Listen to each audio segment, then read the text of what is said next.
Evening, folks. How's it going?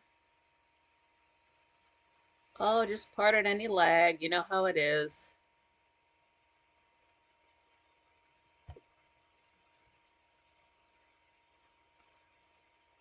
Let's get the screens looking pretty.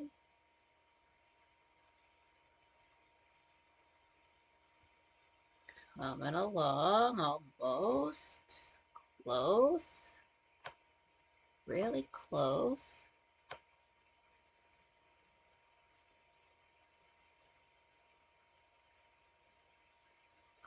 No pressure. Almost there. Riveting content. Is it? Okay. Good. There we go. All right. Oh, let me check that there is audio. Just my luck this time of year. Watch, I haven't changed any settings, but just watch it be an issue. So let me double check. Okay, guess I did hear myself. Fantastic. Good, everything's running. All right, it's November already. Goodness. Oh, nope. Did I dislike my own show? Oops, gave myself a dislike. Let me take that off of there. I don't think it's going to be that bad. That was the joke. It quite frankly for a little while that Frank would go and dislike his own streams just to keep himself on edge. Oh, what's up, Druid? How's it going? Absolutely. Dick's out. I can't believe that kind of a and for Frank to bring up that kind of a story yesterday on November 1st. Yeah, that's not cool. And who was the other guy? It was like Fred, like Peanut and Fred. Yeah, that's not cool. And then Frank tweeted something about that earlier. I didn't it was like within an hour or two or of going live. Maybe I can find it. He did tweet something about that. Hmm. Uh, okay, like an hour ago. Yeah, Frank did tweet something out. That is not cool. And then I don't know how legit it is. Just somebody else tweeted something about that the fella the dad the guy who owned the squirrel and the raccoon and all the critters does have an account. I don't know if this person is trolling or whatever anything like that. Yeah, Peanut and Fred. Yeah, R.I.P. That's a wreck. That just lets you. I mean, like, look where the focus is when it comes to quote unquote crime. Like, who are they going after and who are they not going after? I'll put it that way. Just wait a few minutes, let everybody get in, get their pants off, get comfortable. Yeah, that was not cool. I can't. It's Harambe all over again. It really is. Out of all the animals there, I mean, like, dude had like horses and everything like that. You go after like the ones, they go after the small ones first. That's another tactic they have. You go after the weakest, most the ones who can't defend themselves, like children. They love to go after first because they're innocent. They can't defend themselves. Same thing with animals. And we know how animal abusers turn out. Yeah, that would not have been me. That would have probably been my last day on the planet because if somebody came for my pets, they would be leaving with holes.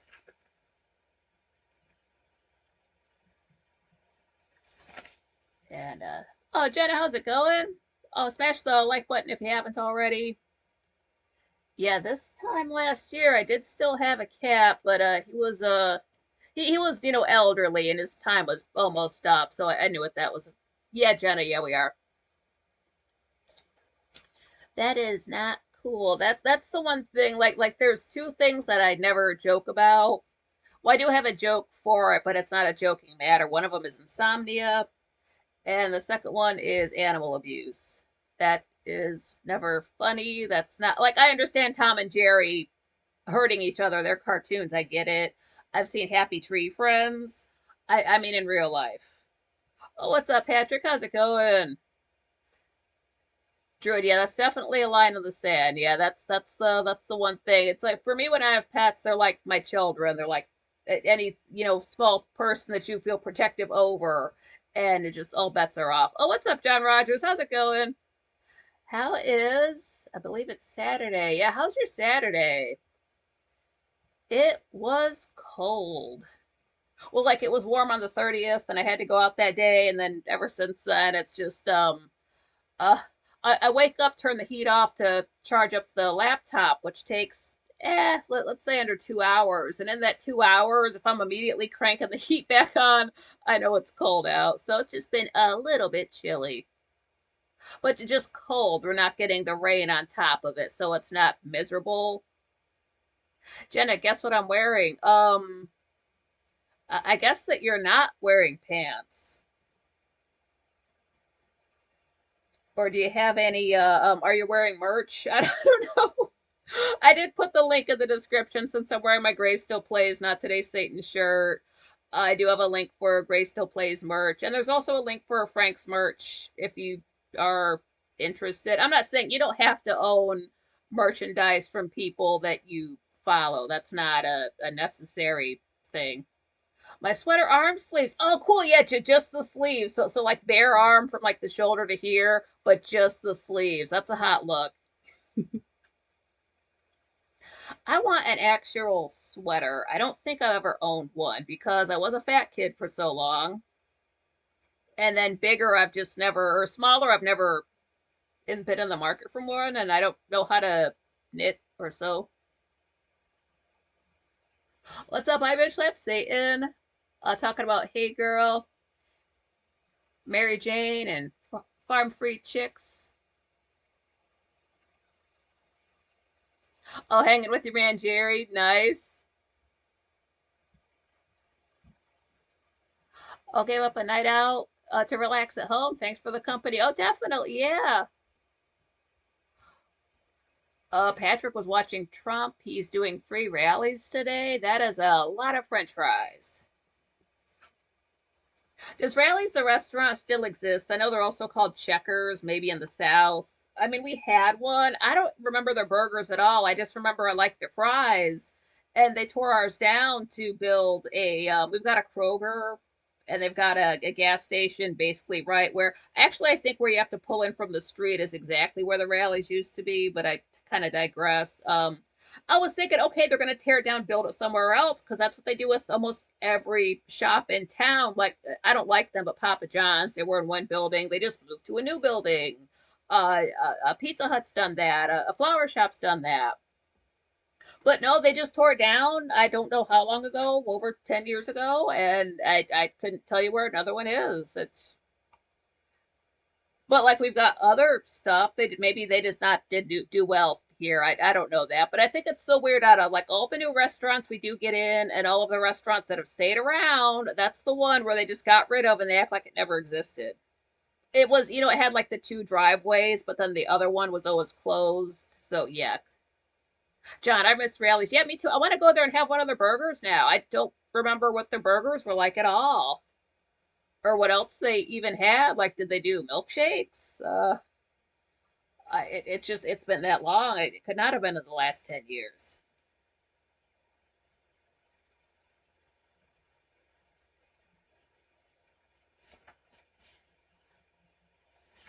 It's because this is a tourist town, so it's like even if a business is slow in the winter time, the summertime comes around, we get all the tourists, we get people who just want to come over this away because the all the hotels are open up, so there's places to stay. So, like there's people who do want to eat.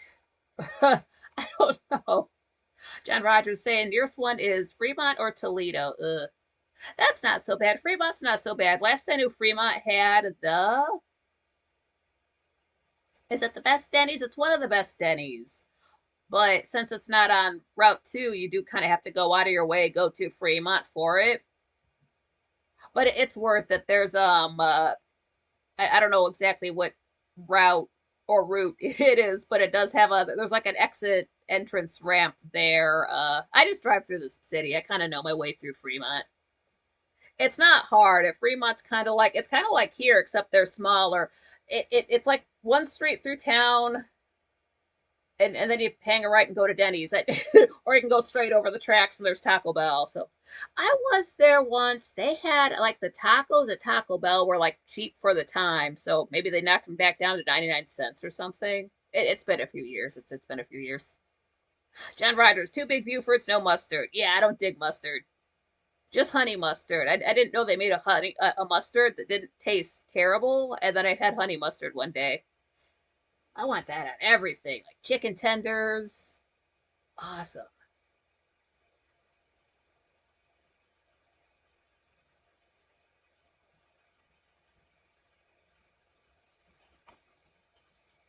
But I wonder how rallies would have to deal with all of the like the Uber Eats and Door Dashes and things like that. I kind of don't care about the hassle they have to go through with that. They should have like slowly like phased some of that out. I understand, that they want to keep it in business, keep it going. I forget who I was listening to recently. They were talking about like if the mob was still around, there would never be any kind of like Uber Eats or DoorDash because the mob would have squashed that. God, what was I listening to? That was funny. Did you do anything fun today? It was interesting because I was sort of not in the mood for it on Halloween, but then I was listening to some music and I don't always do this, but I'm scrolling down through the other recommended stuff, and it's like here's a Lady Gaga song. I've never heard of it before, and I don't think it come from one of her albums I didn't listen to, and it was like from 2 days ago, and that was 2 days ago now.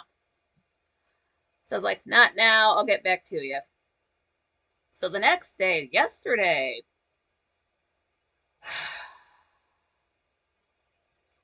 like the track record this woman's I was not looking forward to it, but I knew I was going to listen to it. So I'm like, okay, let me just choke this down.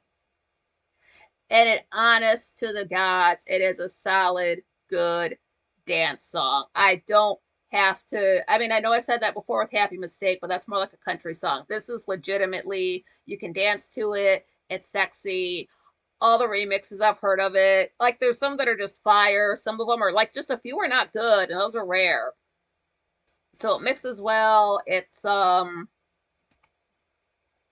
kind of really don't care about the music videos. I like that it is a video that's not like made on a set, which like her Chromatica stuff was like, like yeah, there's cool dancing and costumes and all. Then they go for a wide shot and everything around is just totally fake. It just takes you out of the moment in the song. Didn't do this. This was like shot like in a neighborhood. So it's like a real place. So I'm like, okay, good. Can we get back to some real dance music? So, and if there's other songs out, I don't care. I'm not, like super. I'm not sitting here like, oh my God, Gaga's back. I'm so hyped for the album. I'm gonna buy the second it. No, I don't. I watch it come out when the sun's in Pisces first of all, because it has a February date. Um, and I'll just take it as it comes because one good song doesn't mean it's going to be a good album because Million Reasons was a passable song and the rest of the album is not worth sitting through. And then it's a full, this is a full size song. It's like just under 4 minutes. You don't like start grooving to it and then suddenly it ends. Like, no, you get a full, I sat through a song experience, and then you get I want to hear it again. That's the big thing. It's one thing to hear a song once, that's fine, but I did want to listen to it again. I've listened to it 2 days in a row.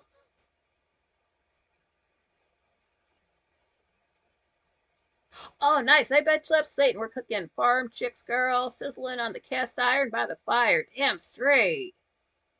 Oh, bitch slap, love the new music. Yeah, it's getting back to what she was famous for, dance music. Yeah, imagine that. So let's see. Yeah, Drew would do a little turn on the catwalk. Yeah.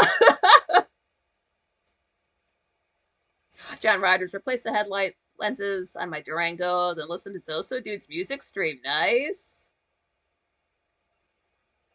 I bitch slap Satan. The video ad, the visual creativity of the video artist is authentic.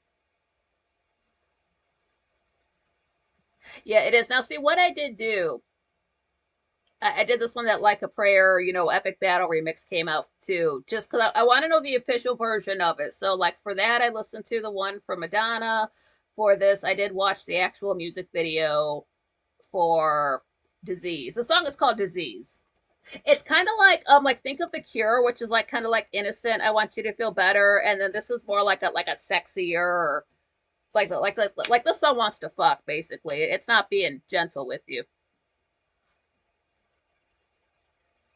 So I did, watch the official music video one time, and I paid attention to it because I'm not gonna keep clicking on it and keep giving her channel views. She's got money. She's fine. What I do immediately after that, I'll go to anybody else who's uploaded that version, preferably with lyrics, because there's a few words I was about.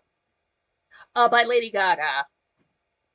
I guess it dropped on the 21st. I found out about it later. Again, I don't follow her social media accounts. I don't follow her on anywhere at all. Not YouTube, not anywhere. After Joanne, no. She doesn't need, no. I don't want that in my feed.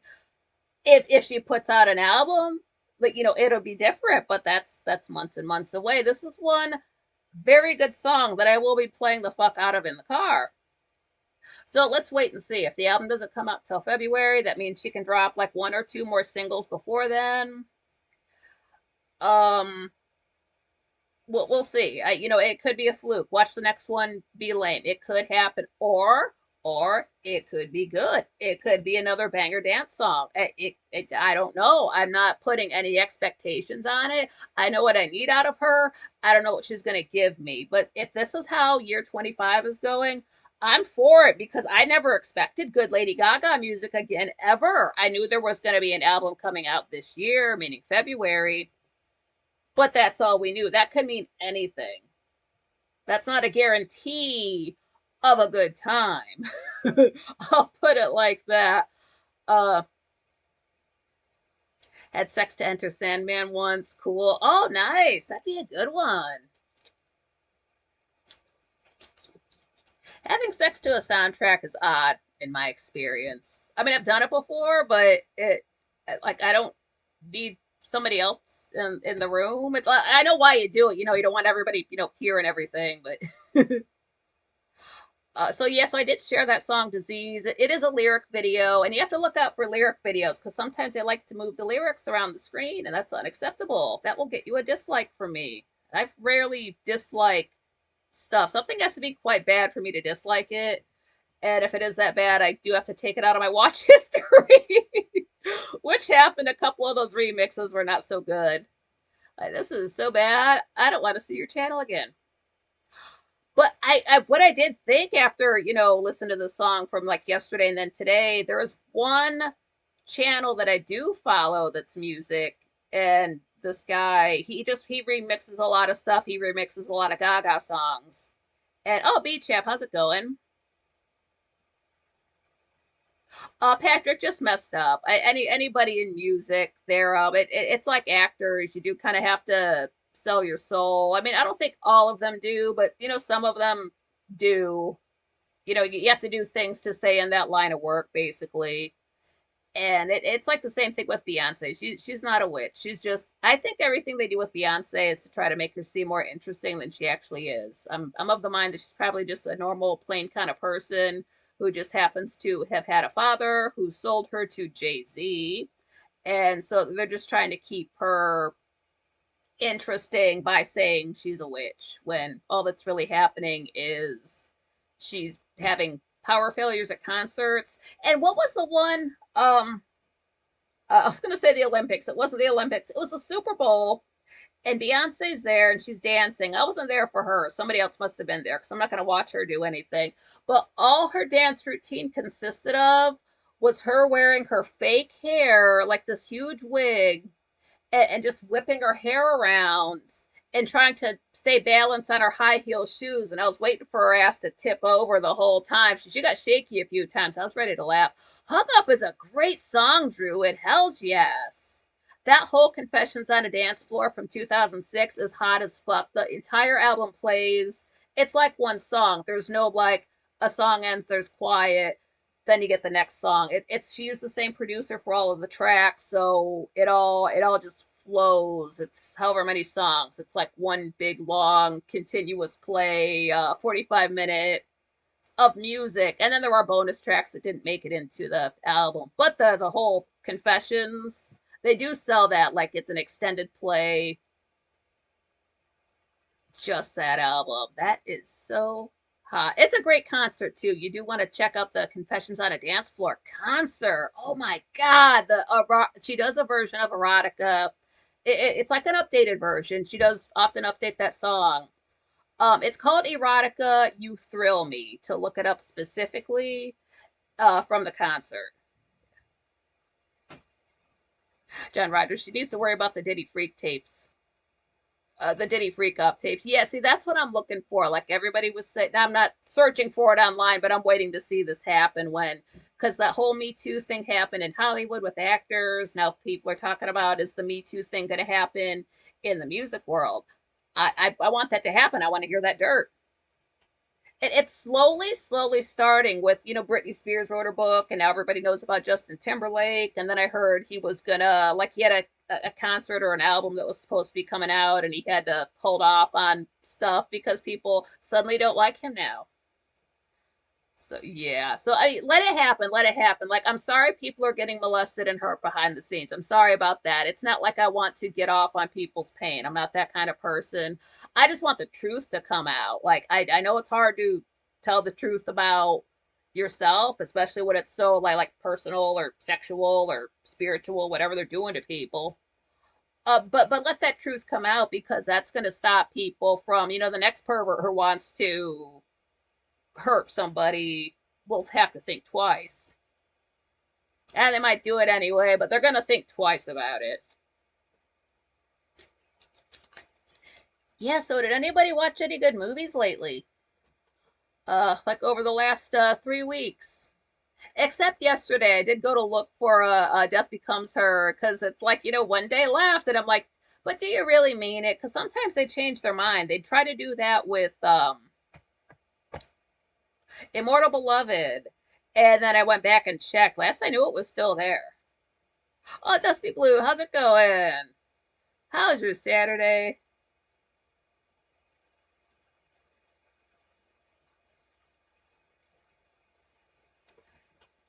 It's been a pretty good day. I'm noticing my eyes getting better too. Like my last show I did, I was able to see afterwards. I didn't have to like immediately shut off the light. I could set it off to the side and kind of, I don't know what I did, but I could have that light on still. I didn't have to do my trick with, I shut off everything and just use this one little light and shine it at the wall. Didn't have to do that. So like, go Pearl Powder. Yeah, so we did watch a movie on Tubi. It's a free app. You can go to that on your phone. You can download the app for your smart TV. You can watch it on your computer, of course, but you can. I think it even works on stuff like PlayStation, maybe Xbox. Don't quote me on that. It's on their website. I don't work for them. But it is totally free. And what happened was, I think Fox or something didn't want it. So it's just sitting there with all these sort of like, it does have like B movies. It's got a lot of TV shows. It's got obscure things. It's got old stuff. But nobody else wanted it. But it's got things nobody else has. So it's a big deal. And the only thing that it has against it is it does throw ads in there kind of randomly. It's not going to be like every 5 minutes. It's, like they space them out, but it's not going to be, sometimes it might be in the middle of a scene. They don't wait for the scene to end. That happens. But it does help with TV shows, because if you watch something like Dark Shadows, that of course has, breaks in it for commercials. So that's when you get the ads from Tubi. So it depends on what you're watching. It's not enough to put you off of the movie. Sometimes the ads get shorter the longer you watch a film. So just mute them. Just let them play. Just mute them. It's fine. Don't pay attention to ads. I'll be chap. Makes me feel like buying and using a brand new flashlight. I mean, I've got two over here, but this one's just heavier, and then it does like different flashing stuff in case you're hitchhiking in the bedroom and you need to signal somebody.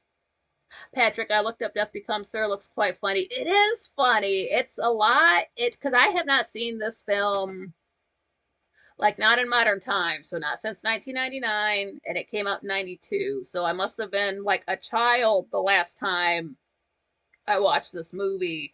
And if you were like me as a kid, we had like like some, movies, we bought on tape and actually had, but a lot of stuff it was like recorded off a TV, like it was on say Showtime, so you record it like that and then you just watch those ad nauseum. So if I said watched something as a kid, I watched it hundreds of times. So I know this is something I would have watched a lot and then I just, it just fell by the way and it didn't watch it again, but it always stuck in my head. And watching it back, there were things that I like, that's where I know that from. Okay, yeah. So it is cute. I don't know if it's still up on Tubi. They may have taken it down. I don't know if they put stuff back up there. I want to say it is on, it's possibly on YouTube. However, I don't know if it's free or not. That might be one of those buy slash rent situations. Personally, have never done that with YouTube.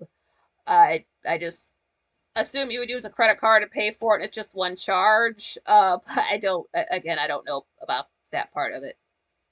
So I'm not trying to get anybody to spend money to participate in these things. That's Patrick. Wow, 92. I was 30 then. Yeah, it was that long ago. It's. I think it's held up quite well, even though it is a movie that's basically relies on special effects for let's say half of it. It holds up well, and I don't just mean the special effects for like the two lady characters. There is another instance where another when I could stop stuttering. This happened in Die Hard with Vengeance, but this also happens in Death Becomes Her, where it's Goldie Hawn's character. She's outside, she's running. I forget exactly what she's doing, but she's a dude cannot drive. Ernest, he just cannot drive. And dude's backing up the car, and he almost hits her. She's got to roll to the side, and then he drives away. Like that right there, that's CGI. That car backing up there, that is CGI. I didn't have to look that up. I knew it because I've seen Die Hard with a Vengeance. And yeah, I mean, you can kind of tell if you really want to nitpick that hard. I think I went back to rewind it just to see. You really wouldn't know. If I didn't say that, you wouldn't know that. And Goldie Hawn is a very good actor. Everybody in this movie is a very good actor and actress. Nobody's phoning it in. Everybody is doing the damn thing.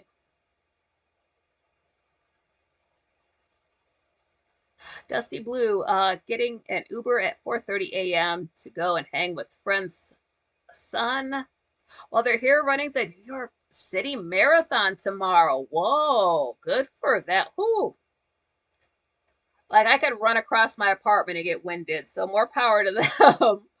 Holy shit, that sounds like so much fun. 4:30 is early, but if you got to do it. Yeah, Goldie Hawn is so pretty. I've always liked Goldie Hawn. I don't know her daughter's name. I still don't know her name to this day. I saw Almost Famous, but I just call her Goldie Hawn's daughter. I don't care what her name is.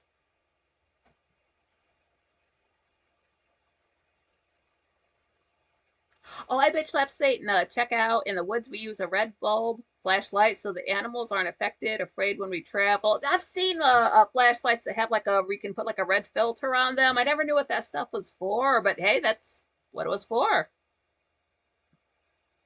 Oh, Beach Chap, the first four Die Hard movies were pretty good, though the fifth one, It's a Good Day to Die Hard, isn't very good entertainment. Ooh, that sucks. Yeah, I've seen the first Die Hard classic. I haven't seen the second one. Definitely saw the third one. That's got Jeremy Irons. And I don't think I saw anything after that. I might go so far as to say those don't count. Patrick, thanks for the reminder. Don't forget to set your clocks back tonight. It's officially at 2 a.m.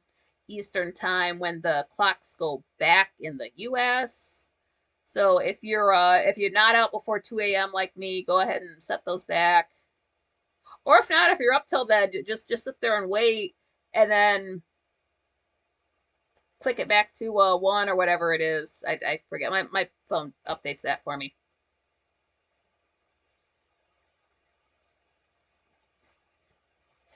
Yeah, so this film, right off the bat,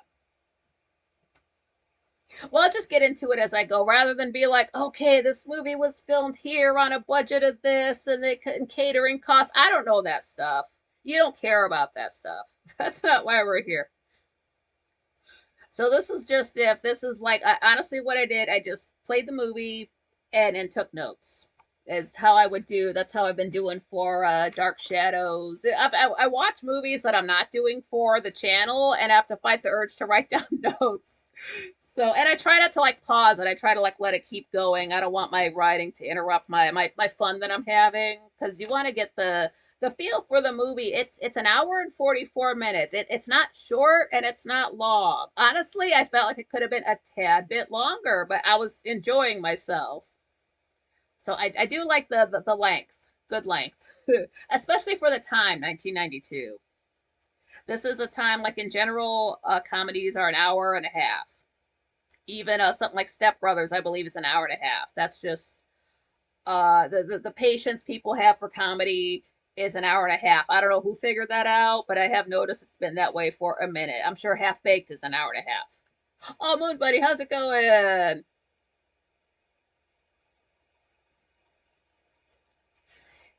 It's a good day. So right off the bat, we go into Death Becomes Her. You watch it on Tubi, it plays an ad first. You put that on mute. You wait a few seconds, the film plays. Dusty Blue and Meryl Streep falls down the stairs with her head backwards. That's oh man, great scene. So it opens. It's a Universal picture with the Universal logo. And who can tell me who composed that Universal logo? I'll give you two guesses. Who are the two film composers I mentioned the most? Go ahead and guess.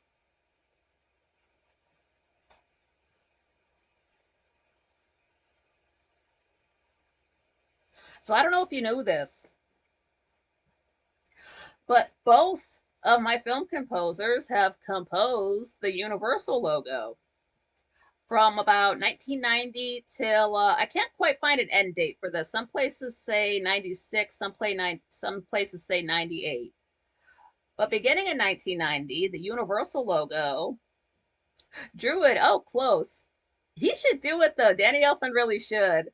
But the Universal logo was done by James Horner. Yes, that James Horner, the only one. And then I found this. I did not know this existed until maybe 2 hours ago, and I looked it up on YouTube. But I guess James was supposed to do a second. This was the one he did initially was for the 75th anniversary of Universal. So if you remember the logo that starts out black and white with the old school plane flying by, then they go through the different versions over the years, and they get to the one that was current at the time. You remember it. I'm not going to sit here and hum it at you. One, I can't sing. Two, what if I get a copyright strike for it? I don't know. So I'm not going to put you through that. But after that, he was going to write a second one. I found clips of it. It's very pretty. They didn't use his.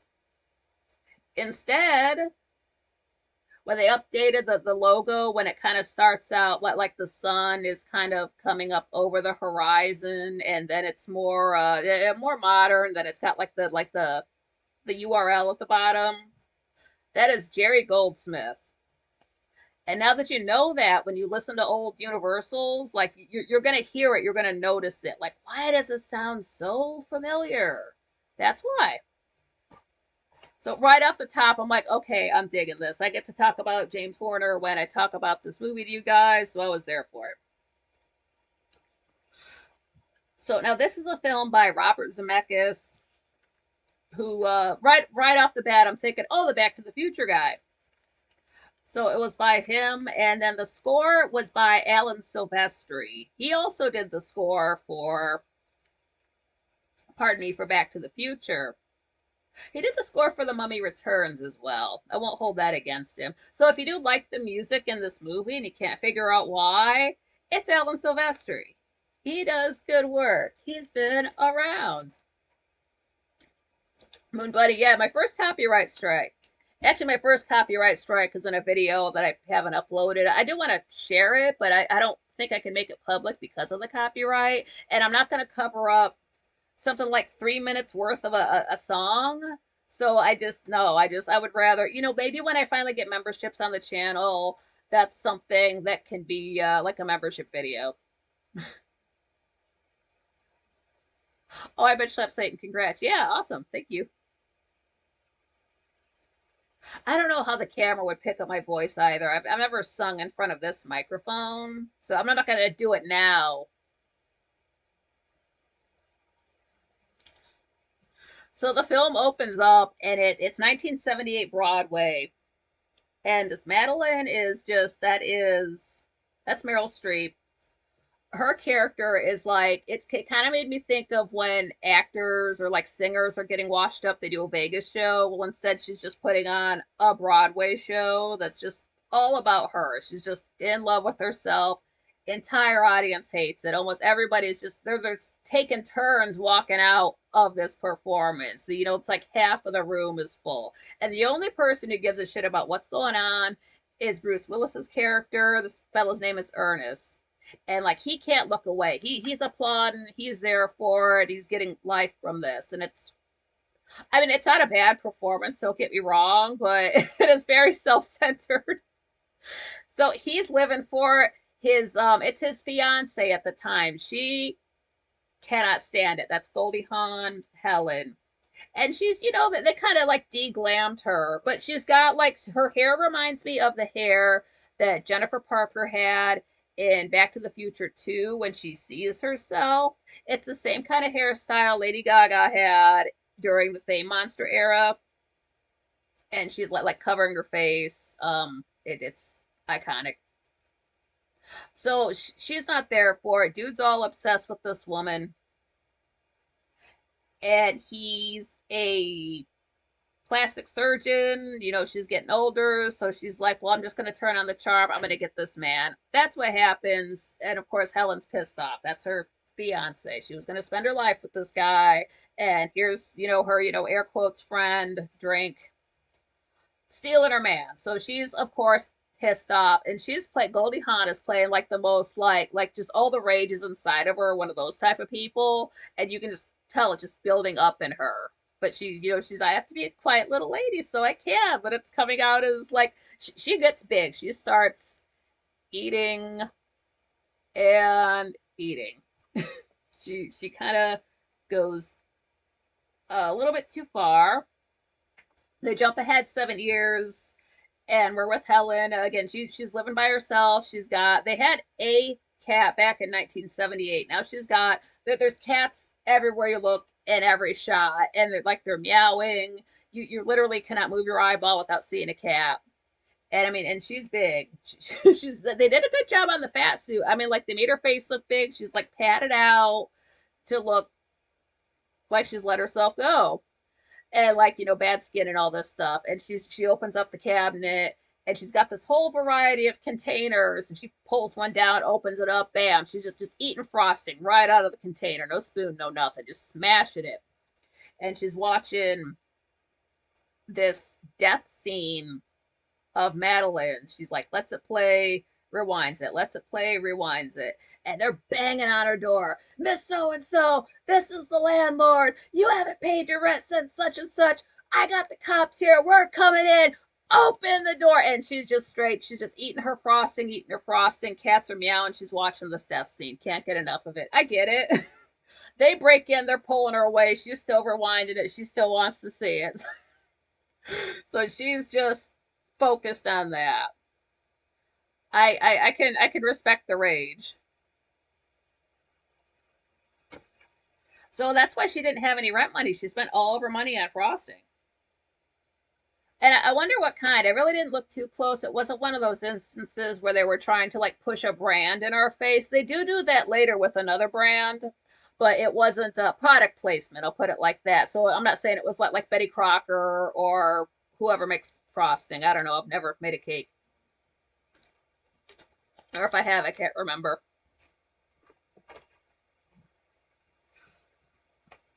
All right, so jump ahead to another 7 years, which puts us in current year, which is 1992. So everything is teal green, and which is funny to say. I'm like, oh, current year. Wait a minute. And this is the movie where it's over the course of marriage, Ernest has gone from a plastic surgeon to now he's just a mortician. And I'm not saying that's not an art. There are good morticians. There's bad morticians too. That is a service we do need. But it's not what he wants to do. And here they are calling him in to see this actor who has passed, but he was in the middle of banging his new wife, who was like 20 years old. So when he died, he's got the biggest dumb smile on his face. And they're like, yeah, I hope he can do something with this guy. He's, like you can't let his public see him like this. That sort of a situation. And dude's grinning from ear to ear. It's like, yeah, I guess rigor mortis set in early for this guy. That is where that's from. So Madeline, she's, older, and they just took, because I'm sitting there watching, I'm like, no, Meryl Streep is not that old at that time. So I'm like, they probably, like just put just a little bit on her to make her a little bit older for the role, because I got to make her look younger later on. And, and she's fighting it, she's doing the pulling and all that stuff like that. And then the thing underneath to try to keep everything, they're just worried about how her looks, because she is an actress and her age is showing. And I don't know exactly how old did they say she's supposed to be. I mean, later on she makes a joke saying that Helen's 50, so maybe they're around 50 in the story, let's say. But she's starting to look her age. She wants to do anything she can to look young again. She doesn't care about the cost because she's got the money. And she goes to it's like this doctor's office. And there's this little secretary girl. She's like, it's the actress is clearly speaking in a fake accent. Well, she's got the cutest little black haircut. It's so like I would never wear my hair like that personally because I couldn't pull it off, but it looks cute on her. I'm like, oh, that's a cute little short haircut. I forgot people had such short hair back then, but it looks good on her. Moon Buddy, yeah, they just switched with no backstory. Plastic surgeon to mortician. I guess we're just supposed to infer or something like maybe since all of the people he was operating on just died anyway, he decided to stop being a plastic surgeon and just take care of them after death. I'm sure like the pay is different. You're always in work as a mortician. It's not like you're gonna have a dead time where nobody dies, so you're always doing stuff. Like we could like take it to a dark place. Like what did he maybe he messed somebody up and he got sued and so he couldn't be a plastic surgeon anymore, so he had to be a mortician. So like, we can make it as dark or as cute as we would like. It could be something as simple as his wife didn't want him doing that anymore, so he stopped because he's a pushover. He's not he doesn't come off as gay or anything like that, but he's a wimp. He fell in love with his wife now because of her looks, because she was an actress, and now he's just kind of stuck with her and dealing with it and just kind of going through the motions and drinking. Dude is hitting the bottle hard. So he's not very happy. And then they have this another actor who I don't know the actor's name, but he's doing an accent, and I don't think the accent is quite real, but it's passable, it's serviceable. It's the whole film does come off as, I mean, it is a lighthearted, comedy type of film, but it does have an air about it that is quite cartoony. It's almost as if cartoon rules apply as far as like the time skips, just jumping from, like you said, like he's, like 1 minute he's a plastic surgeon, then he's a mortician. Like that could just be, like in a cartoon or animated story. They're not going to explain every single little thing. You just have to use your imagination or not care about it at all. Maybe people watching it didn't care why he changed careers. Yeah, she crushed his soul, Druid. Yeah, that's what it was. Cause look at him at the beginning. He's so happy to see her. He's clapping. He can't take his eyes off of her. And then jump ahead 14 years. And he's drinking. And he's job that he hates. And then you come to find out, like they do have this beautiful house. The homes that they use in this place. It's like marble everywhere. Floors marble, columns marble, all this marble. And like I thought it was her money that she was spending. I just assumed she'd been an actress for so long and it saved up, but then you come to find out no, it's his money that she's been spending. He's getting in her face talking about, when's the last time you had a real job, or where it was in a real movie, something like that, coming down on her. So he changed careers. Maybe he makes more as a mortician and he had to support her that way. Didn't think about that. I don't know what one makes over the other, but that could be it. Maybe he had to support her because she wasn't getting work because people are just tired of seeing her. And so now he has to do a job he hates to support a wife he doesn't like anymore. So that's why he's drinking. So this guy's in a very bad place. Really feel sorry for him. And then this is where this comes from. I always remember this. But at one point, they're both sitting in the car. It's Madeline, and she's in a limo. She's looking out one way. And there's Bruce Willis. He's, like they couldn't be farther apart in this car. And he's, he's the other way. And he's just looking out the window. And he's just breathing so heavy through his nose. Like every single breath you can hear. It keeps getting louder and louder. And finally, Streep's just like, could you just not breathe? And he just stops. I'm like, that's where I know that line from. Just, could you just not breathe? And then, I do like the part where, it's Ernest. He's sitting at the bar. Where else would he be? And this lady comes up to him. Oh, Mr. So and so, you did such a good job on my aunt. She looked so lifelike, and everybody was so happy. What's your secret? He's like, honestly, spray paint. Like, dead body, can't put regular makeup on, it don't stay. But then he's explaining how he's just using the spray. Basically, he's like tagging dead bodies to make them look pretty, is what I've thought of. And the lady he's talking to is just shocked that he would say that. She's just done. And she's probably never going to ask another stranger a question again in her life. She's heard too much. But what I did like was when we finally get to see Helen again. And Madeline thinks, oh, she's going to be a wreck. Like, what'd you do? Like, lose 2 pounds? Like, no, like, she is hot, drop dead gorgeous. She's skinny. She's wearing this red dress, gorgeous hair, makeup, the whole nine. And then she is just like, now I gotta talk to her. Ugh. And I love the use of slow motion in this film because she's going up to Helen, like she's gonna say something, but then you can tell she's like, I don't want her to see me. And the second she turns around, that's when she gets noticed. And in that scene, I was getting such the Devil Wears Prada vibes. Just the way, because, they have her looking older. Of course, she was older in The Devil Wears Prada. That came out in something like 2006. But like with the white hair that was short and like the black outfit, it just made me think of that film so much. And you do want to watch The Devil Wears Prada. You want to watch that film. You do have to realize when you do watch it that the clothes in that film were not even out yet. That movie's a big deal. It's fabulous. They played Jump by Madonna. That's the same year the Confessions of on Dance Floor was out. That movie's incredible.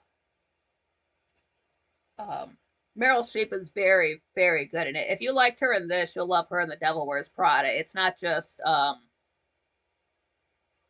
Anne Hathaway running around and Emily Blunt. Emily Blunt is very good in it too. They're all very good in it. But Streep does have some moments in there that are like not glamorous, but she's still just acting her ass off. Like, people like her as an actress for a reason.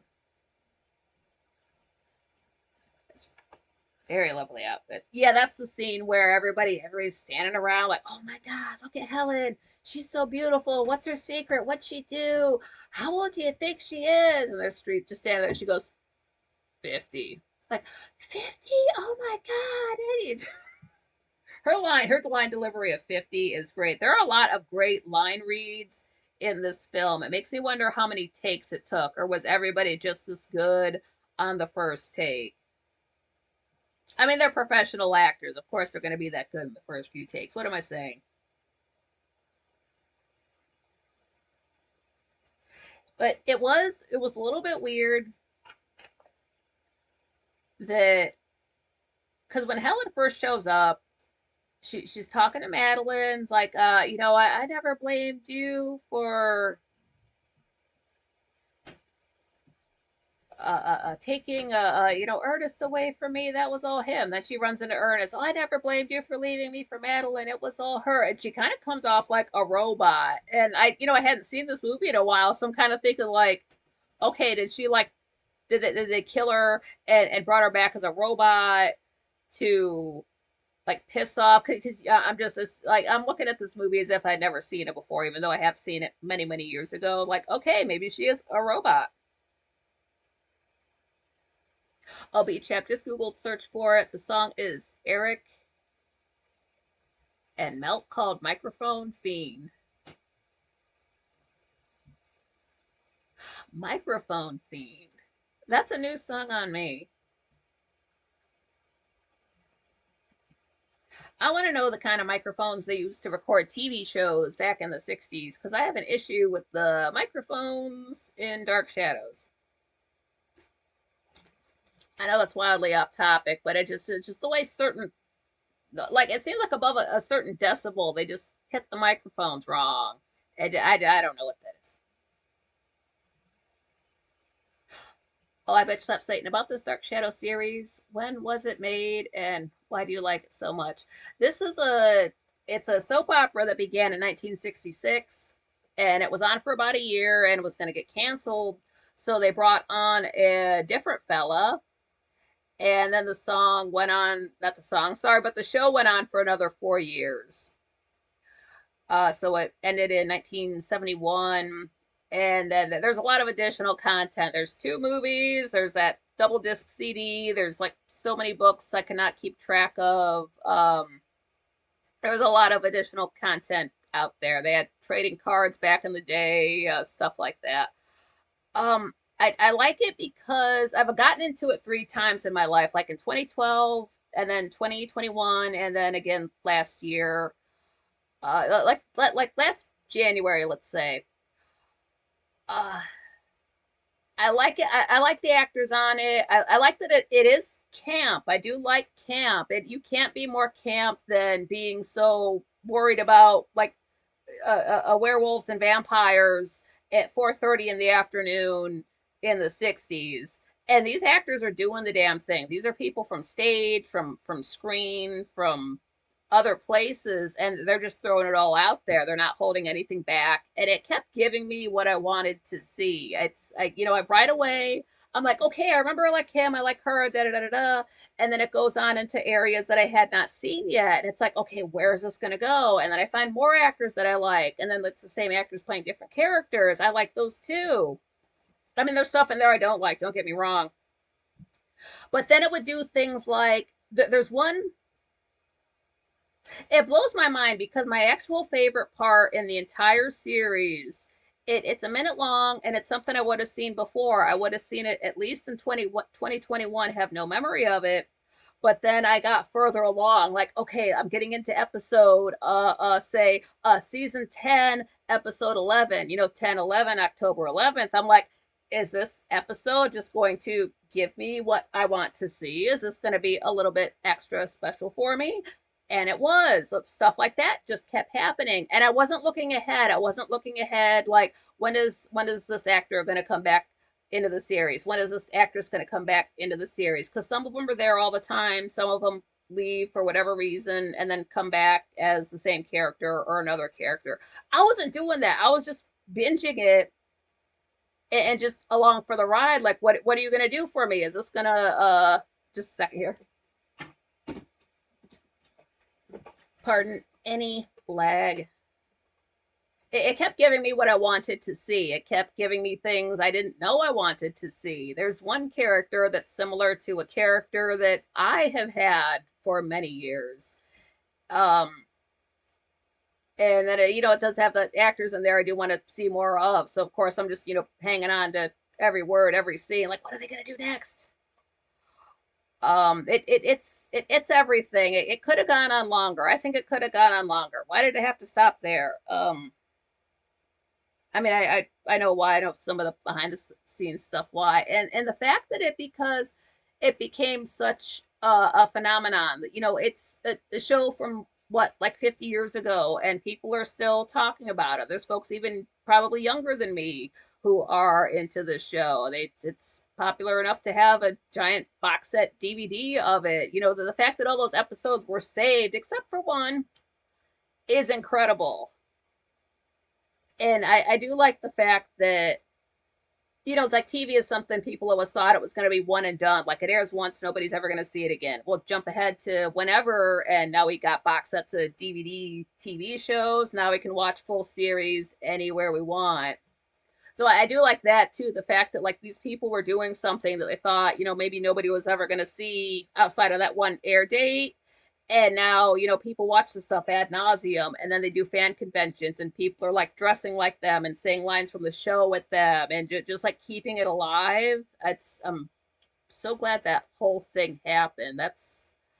That got me through last year.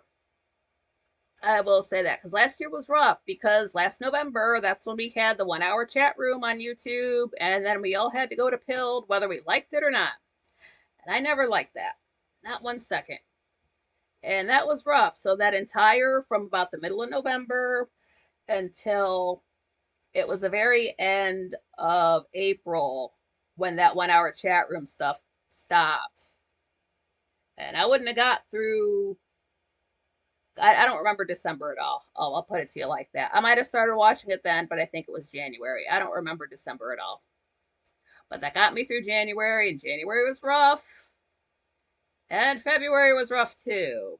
But things started getting better in March. And that was right around, I almost finished all of the series, and I saved the last 5 or 6 episodes. I couldn't look up how many there were because it would have given me spoilers. And then I got brave enough to finish it up. Oh, goodness, the very end of April. So I got through the whole series. I just haven't seen the beginning before they brought on Jonathan Frid. Patrick, we have a so-called Coronation Street, been running for 64 years. Not my cup of tea. I've heard of that show. Damn, that's still going on. That's like some Doctor Who shit. Hasn't that been on since the 60s? It's been on for a while. I bitch slap Satan. Yeah, I love hanging on for something worth it, satisfying. Because it was like, because it gets on in episodes, and I'm thinking, okay, what else are they going to do to keep me interested? Did the show fizzle out, and that's why it died? No, it still kept, in my opinion, it still kept going strong. It was just, different characters. So it's like, okay, what's this character going to be like? Oh my God, they're into this. What's that character going to do? Like, holy crap, this is what I want to see. How does this show from this long ago know what I want to see? I can't believe that happened, and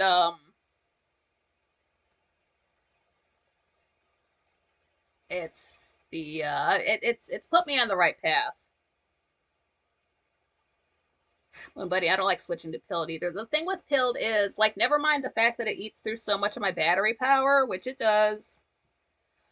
The audio issue, it doesn't come off in like 1080p. Like the visuals are not as good. Like it's something like a 720. And then after an hour, not even after an hour, it sounds kind of tinny. And I do have tinnitus. So maybe not everybody would notice this. I've never had this issue on YouTube, ever. Ever. And I've had a YouTube account since 2011. But we go over to Pilled, and then after, let's say, half an hour, 45 minutes, it sounds kind of tinny. And it's not like it's up too loud or anything like that. That's just the way the audio comes through because they're more worried about keeping animations on your screen the entire time and burning through an extra 20% of battery power than they are about the visuals and the sound. Who works there? What is your focus? What are your goals? Just like you just walk in and do whatever the fuck you want, then you punch out and you go home. To be fair, though, to be fair, I don't like that I had to do this, but it is glitchy too. Yeah, Moon Bunny. I should be able to do this on my own, but I couldn't. To change my handle, I had to email them and get them to change my handle to Nikki M. Carlin with the capital L. That was 3 emails that should not have been.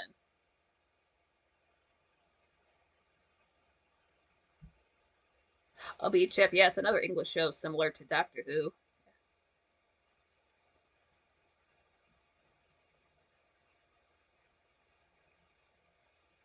Patrick, I used to watch your comedy soap, thought it was funny. Yeah, and I don't know how you feel about soap operas. Like I watched some soap operas in the late 90s. I don't know if that would turn you off from it. It's serialized, so like what happened last week matters what happens the next week. It is just a half an hour show, so each episode's 22 minutes long, plus there's credits. So that's like 20 minutes a show. So it's easy to marathon them. Super easy. I would know. That's literally all I did for a couple of months. And it was a wonderful time. I don't regret it one bit. Oh, part of one of the reasons why I did quit the job was that that they use a theremin and it kind of hits my ears kind of hard. Plus the audio equipment they have, so and I was hurting my ears at work. So when I quit the job, my ears got a little bit better, so I can handle that sound better now. Oh, that job was doing nothing for me. But yeah, that's on Tubi now. I have to watch the whole series to review it for the channel. That will be coming this year in year 25.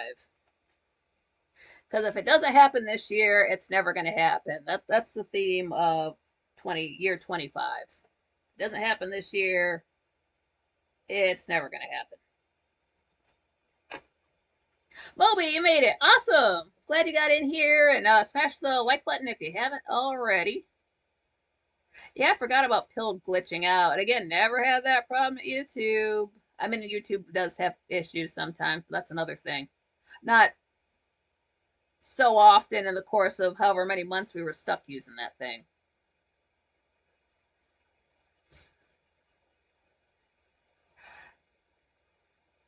Uh,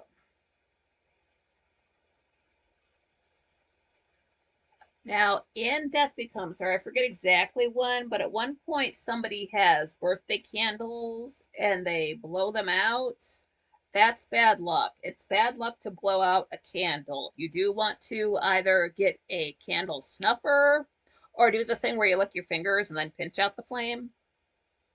Do not blow out a candle flame. That is bad luck. I know what everybody does on their birthday. Stop doing that. You get a little candle stuffer, or like do the finger lick thing and do that. Just do not blow them out. Relight them and then put them out properly. Just wanted to warn you about that. Yeah, so Madeline goes to this, clinic to look younger. They're not going to help her, but they give her a card so she can go see somebody. It is kind of vague like that. And she's just thinking, whatever, this guy just wasted my time, rips up the card, tosses it in her purse. Later on, she finds it. And, what else is she going to do? She hates the fact that she's old. There's nothing else to do. She has to give it a shot. What could go wrong?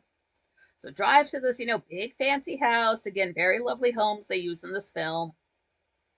And it's really odd because this house has butlers, but they're not dressed like butlers. They're dressed like they're rustlers, like they got some kind of like belt thing and like the leotard thing that comes down, just the straps and like the big arms, the big legs and all that stuff. But I'm like, are you guys just wrestlers or are you gay on top of it? They kind of really don't quite get into that, but there's just wrestler butlers guys that are working in this house.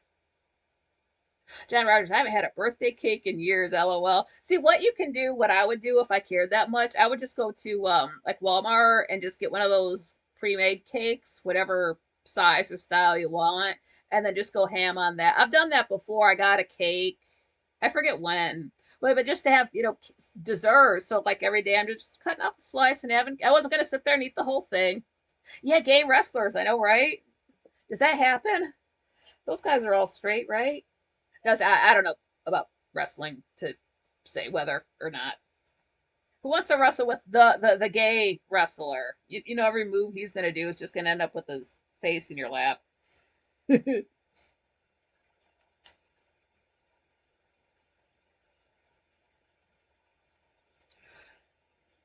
So Meryl Streep, Madeline goes to this mansion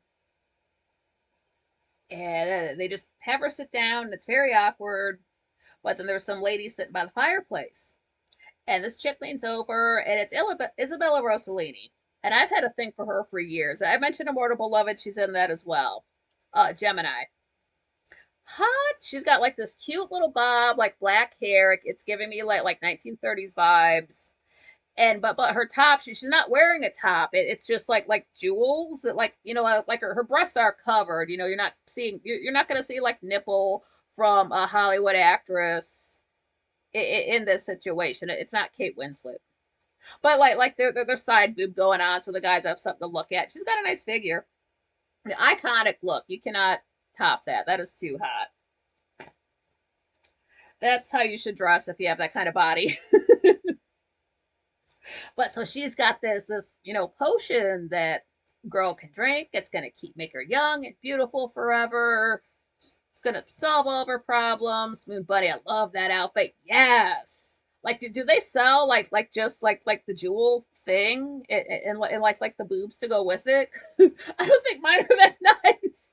They're like just and then like the bottom she's wearing it's like it's not a full skirt like it does like tie at the hip. It almost gives the feeling she's wearing like not a towel like a bath towel, but just like a fancy like she's basically nude except for like a towel and some jewels, is if you want to look at it that way. And then she's got like this gold like thing that just goes around like the very edge of her ear. I did notice that. That's an interesting touch. I don't know who the clothing designer was for the set or for the movie or anything like that. I'm sorry to say, but they had a eye for detail.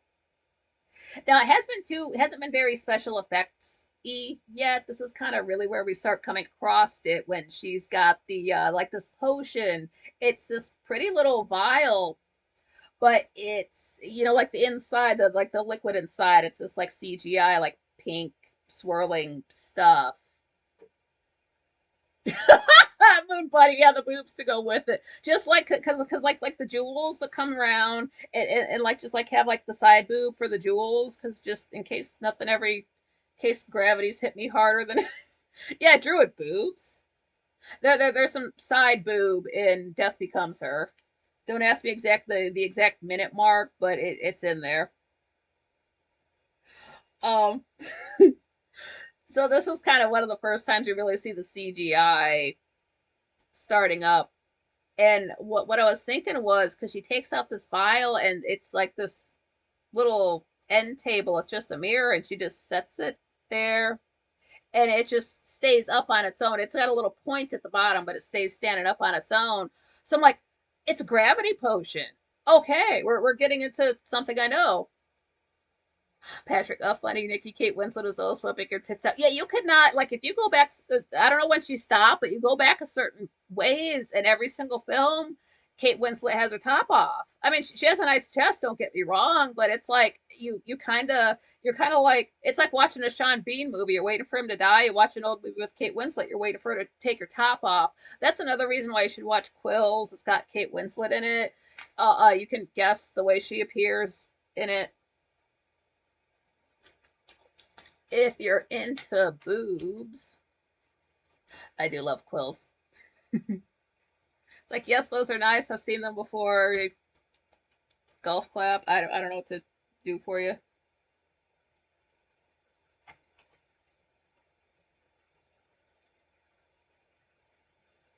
So yeah, so here's your potion. It costs this. I was trying to see how much she wrote on that check. I like rewinded it. I could not catch it. I really wanted to catch that amount, and then like increase it for like the cost of inflation. But I bet slap Satan my booby go under it. Ha ha. Yeah, it's gravity. I don't know if mine are gonna sit in the same place as her. She's got it more together than I do. So that's why it's got to have like a chest plate, like the female impersonators wear, where it's like it's from the neck down. It looks like huge tits, like the cleavage and all that. But that's all it is. It's just like the fake that much of it, and then they do the dress and everything else.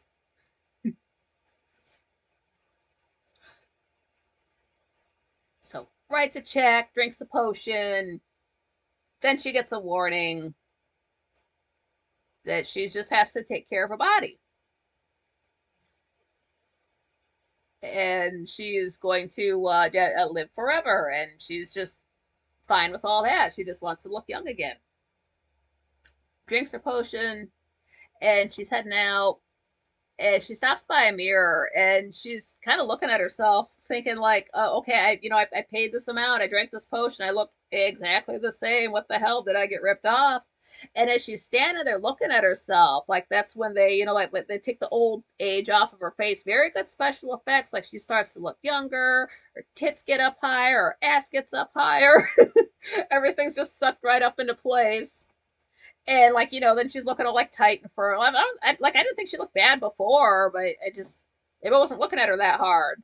But at least she looks like younger. Everything's all tight and fit and in place and all that stuff. Hair's all gorgeous. She's so happy about it. And so she leaves. She goes home. She's having a great night. Oh, she played really good part in The Reader. Okay, The Reader. Mark that down. And Kate Winslet can act. She's not just a chick who takes her top off. She is a very good actress. I don't. Well, what's the one? Was it Finding Neverland? It's like herself and Johnny Depp about the fella who wrote Peter Pan. I saw that a while ago. I like her in that. There's a meme from it. I bitch slap. I'm a old experienced bitch. Lots of love. Yeah, it's all good. Yeah, we know what happens when gravity gets to boobs. So it is what it is. Movie. Okay, so we're talking boobs now. Okay. I think that's the last time tits really come up. Uh, yeah, because she's already drank the potion. She's heading home, and it's funny because you would think somebody who went through something like that would have like a better attitude, but she gets home and she's just arguing with her husband. It's like nothing ever happened. Like she's still just bitchy to him, and again, it's literally like nothing happened. Like her life was not just changed, and they're getting into it. And I didn't mention before, but I do like the fact that Bruce Willis, who, like, I've always really seen him as like a serious actor guy, he handles comedy so well. I love to see that. If an actor's great, that's fine. But if they can do comedy on top of it, that blows my mind. It's the same thing as when, like, somebody who is just known for comedy turns out to be a great actor. Robin Williams, for example, because everybody knew him, from Mork and Mindy and, stand up. And then, of course, he went on to win an Oscar. That's the direction Chris Farley was going in, if you haven't noticed. Of course, he started out as a comedy guy, but he did have the chops to be a great actor. If you've seen Tommy Boy, you know the direction he could have gone. And he could have ended up something like, goodness, Brendan Fraser, because like he's kind of started out, people, they might have thought of him as a joke because he did funny movies, just he didn't do serious stuff. But as he's gotten older, he can act, he can pull accents. Man's got an Oscar now, he deserves it. He's wonderful. All those guys are.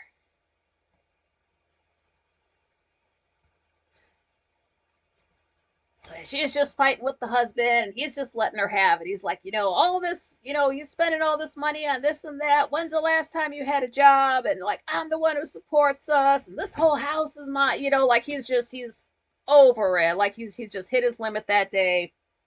We did go get to see Helen before, and she's is that around when that happens? I don't know, but like Helen is coming on to Ernest, and he's all very, he's almost like Hank Hill, like he's never been around a girl before. He's very awkward around her. But yeah, so they're fighting about it, and they're up. It's like two stories. They're up on the top level. They're walking, heading slowly heading towards the stairs, and they're just back and forth, fighting about it, giving each other like I'm sure that they've fought every single day like this, just a little bit more heated. She finally gets to the stairs, and he's choking her out when she gets to the stairs. That's how it gets that far. And the way he's got her held, she's kind of like at an angle, and her like feet are just barely on the edge of the stairs. He's choking her out. You think he's gonna kill her, and then he kind of, you see him come to his senses, kind of, and he's like, "Oh, I'm sorry, I'm sorry." It's a little bit too late because she's still at that angle, but we've got the cartoon physics going on, so she stays there a little bit too long. It gets an attitude, and he just boop pushes her down, and she goes flying back. First thing that happens, her head goes to the side, hits a step. You hear a crack, she's dead. Tumbles all the way down. She lands in a heap like Peter Griffin. And he's like, "Oh my God, oh no, I killed her." It goes over to the phone. He calls Helen. "What am I going to do?" And she's like, "Don't you think it's suspicious that you called me before you called the cops?" He's like, "Oh my God, you're right." She's like, "Okay, here's what we're going to do. You just tell the cops you were talking to me, you heard a scream, you heard a fall, and you found her wife." It's like, "Yeah, that's a great idea." And as they're discussing this, you can see that the wife in the background, and she's starting to get up, and she's twisting and moving, and it's very awkward and very creepy. And she finally gets stood up, and there she is talking to her husband Ernest again, and he freaks out as anybody would because her head's completely spun around, and you can see it there. It's not like she's wearing a scarf or anything. Her neck is fucked up. I bet you saying, "Yeah, most comedians are highly intelligent. Yeah, if you can make people laugh, you should be able to make people cry." Well, yeah, Willis is pretty good in that movie. I liked it because I'd watched it so many times and I didn't realize it was him, but he's kind of hidden behind like the glasses and all that. And I was probably too busy looking at the girls. Dude, all the chicks in this movie are hot. No homo.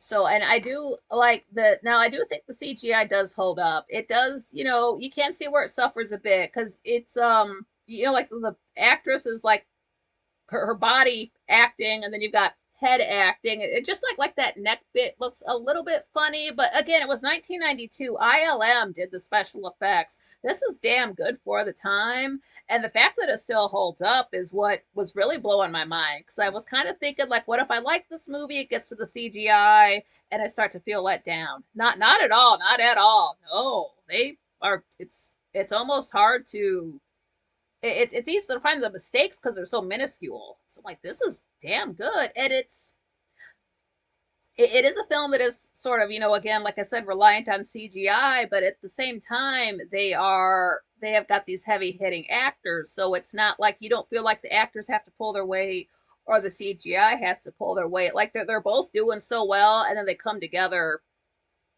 wonderfully. So it's not, like the Jumanji experience where you're waiting for the CGI to end and just get back to the people. Not at all. Not at all. Don't know how they pulled this all off. They did a great job. Gravity potion. So good special effects. Oh, I figured out that potion. It's a gravity potion, plus it must have make you have permanent hit point max, permanent HP max. Moon Buddy, yeah, I thought it was great considering the times. Yeah, that too is. I had to keep reminding myself this was 1992. This could have been special effects that happened, 10 years later and held up. I mean, I've seen movies later that have worse special effects, so they were paying attention to it. They were not writing it off. They wanted it to go well. Yeah, so she's got the eternal life curse. That's what happened to her. Yeah, she's dead, but she's immortal. And we all know that immortality is a curse. But she kind of didn't find that out until it was too late. And then they get into there was like the whole like slow motion like okay, now here's how we're gonna um I forgot that Helen had a plan to kill Madeline, and it's this like beautiful like slow motion like plan to like like put drugs on all the wine glasses so she drinks the alcohol. Then they put her in a car and pour liquor all over the car, and in the passenger seat it's just filled with liquor bottles. It is like a cartoon, and like they're supposed to push her off, she's gonna burn up. That didn't happen. Did like the slow motion in that. There was a shot of like the camera going through some flames at one point. I remember. I like that. That looked very cool.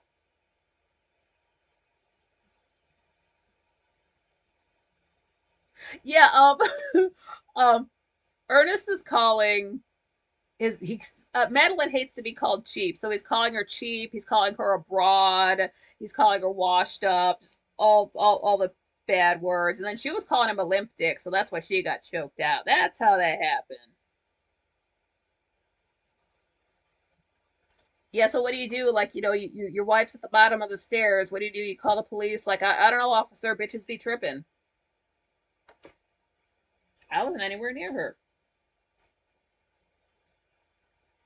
And if for any of the music lovers at one point, Madeline sits down by a computer, goodness, a piano. It's a Steinway and Sons, if you're into that. But yeah, so there's Ernest with his dead wife, and she's like, I think I need to go to the hospital. So he drives her to the hospital. And this is another great shot where this man is just drives like a complete psychopath. He pulls up so fast. There's an ambulance in front of the building. He hits the back of the ambulance. You fucking psycho. I love that touch. But yeah, take her to the hospital. She's still bundled up. She doesn't have a heartbeat. She doesn't have a temperature that's above room temperature, bone sticking out of her neck, and the doctor is just like I don't know, I've never seen this before.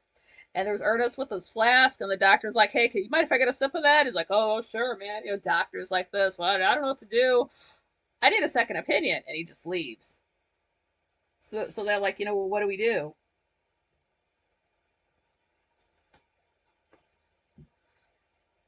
So Madeline kind of just falls out. She just passes out. She's from everything. And then Ernest goes to he's got to go find her, and she's in the morgue. He's like she's gonna be furious. He goes down there to get her out of the box. There's like these nuns floating by. It's very creepy. Well, I guess they're like floating, like past him towards you in the shop. But that was what are those called? Like the when you got like the wheels on the bottom of the sneakers? Are those Beyblades? It made me think of that. Yeah, bitch slap Satan. Yeah, special effects through the decades. Like, don't look at CGI now. It was I don't know, like early 2000s. Like, what was the Pirates of the Caribbean with Davy Jones? That was also 2006. That was great CGI. I don't know anything the man's saying, but it was great CGI.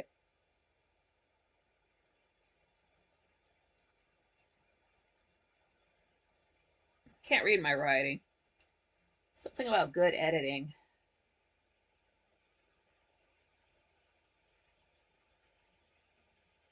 Fence? I don't know. There was good editing in the film. I mean, that just goes out without saying. Oh, Kelly, how's it going? I like this movie. It's a fun movie. Mm.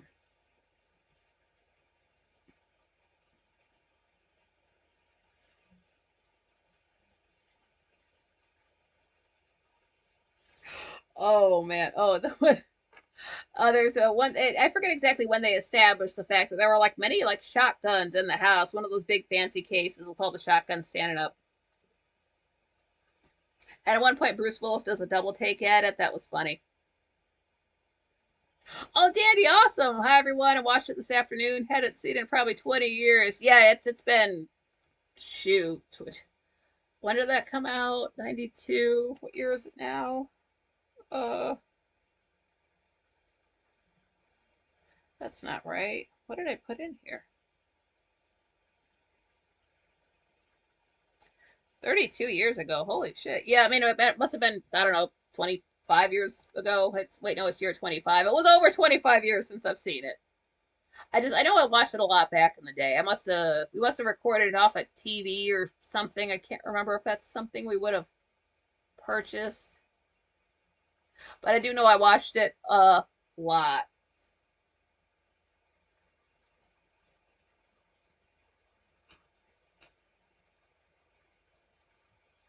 Oh, I didn't write down who wore. Maybe it was Meryl Streep, but one of the ladies is wearing an outfit with a very high collar. Maybe that's Isabella Rossellini. I did recall that. I didn't catch. Again, I didn't want to stop it and take notes, so I'm like trying to like write and do all this while so it's yeah, so this is not as pretty as it could have been. Yeah, Druid, yeah, background movies were good. See, they were, like just starting to like dip their toe into CGI, so you still had to be a good actor to get, butts in the seats.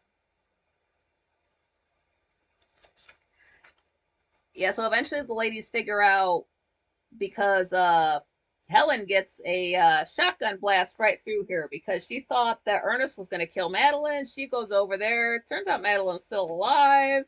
And Madeline decides, well, bitch, you wanted to kill me? Well, haha. You blast her ass away. Pole in the stomach, lands in the pool. Again, great, CGI work. Well lit pool, too. It's a very pretty shot. But yeah, so there they are both, dead, and there's Ernest is the only one who can, paint them up to make them look human. So they're like, okay, well, we got to keep this guy around forever. We'll take him to Lisa. We'll make him drink the potion. Everything will be fine. Great. So they have to knock him out some way to get him there. Dude, it's some sort of a immortality cult. It is. It's and like they have a party at the end with a ton of people there. So it's not like it's just a handful of folks. It's like a few hundred people.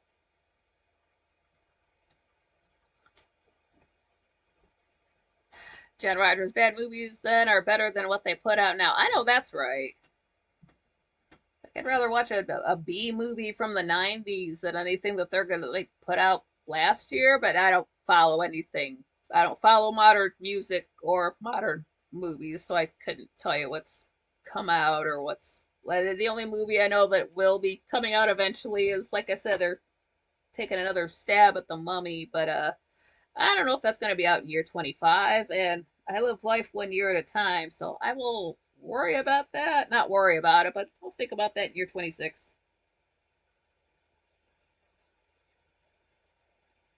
Yeah, so they do get Ernest there. And I believe that's when Isabella Rossellini, she's wearing it. It's like this high collar. What? There's nudity in that. I forgot. Can you see her from the back? Something like that. Yeah, you can see her from the back. You can't see her tits, but so there's more nudity in it. There you go. But it's honestly just, it's just this like high collared thing that comes and it kind of like attaches like right under her tits, and that's it.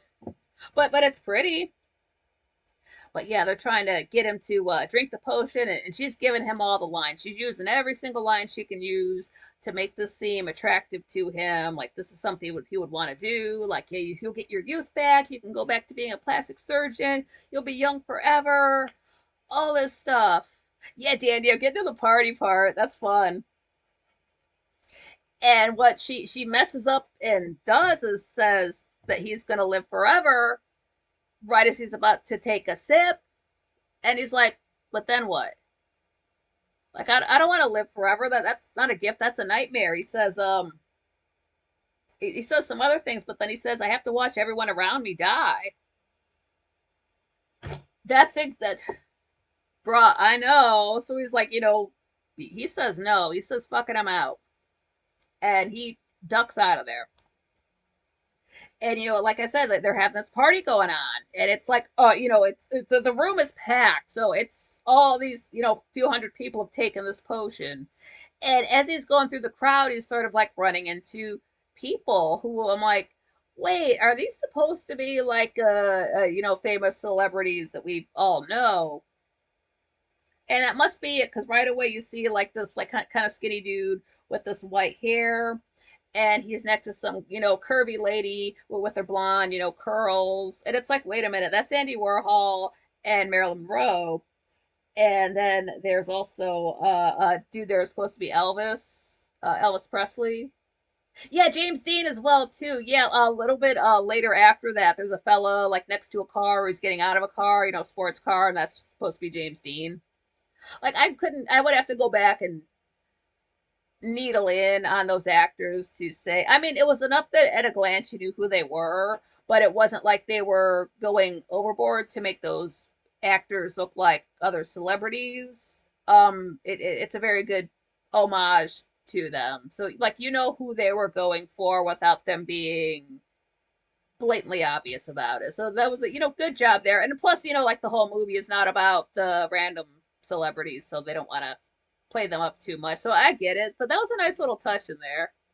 Yeah, that part was funny, Dandy.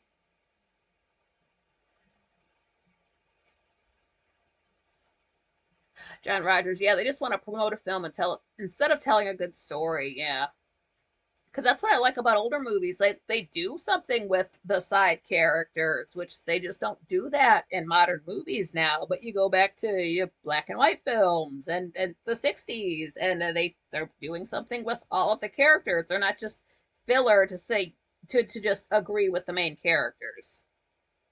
I know it sounds wild. It was a real thing.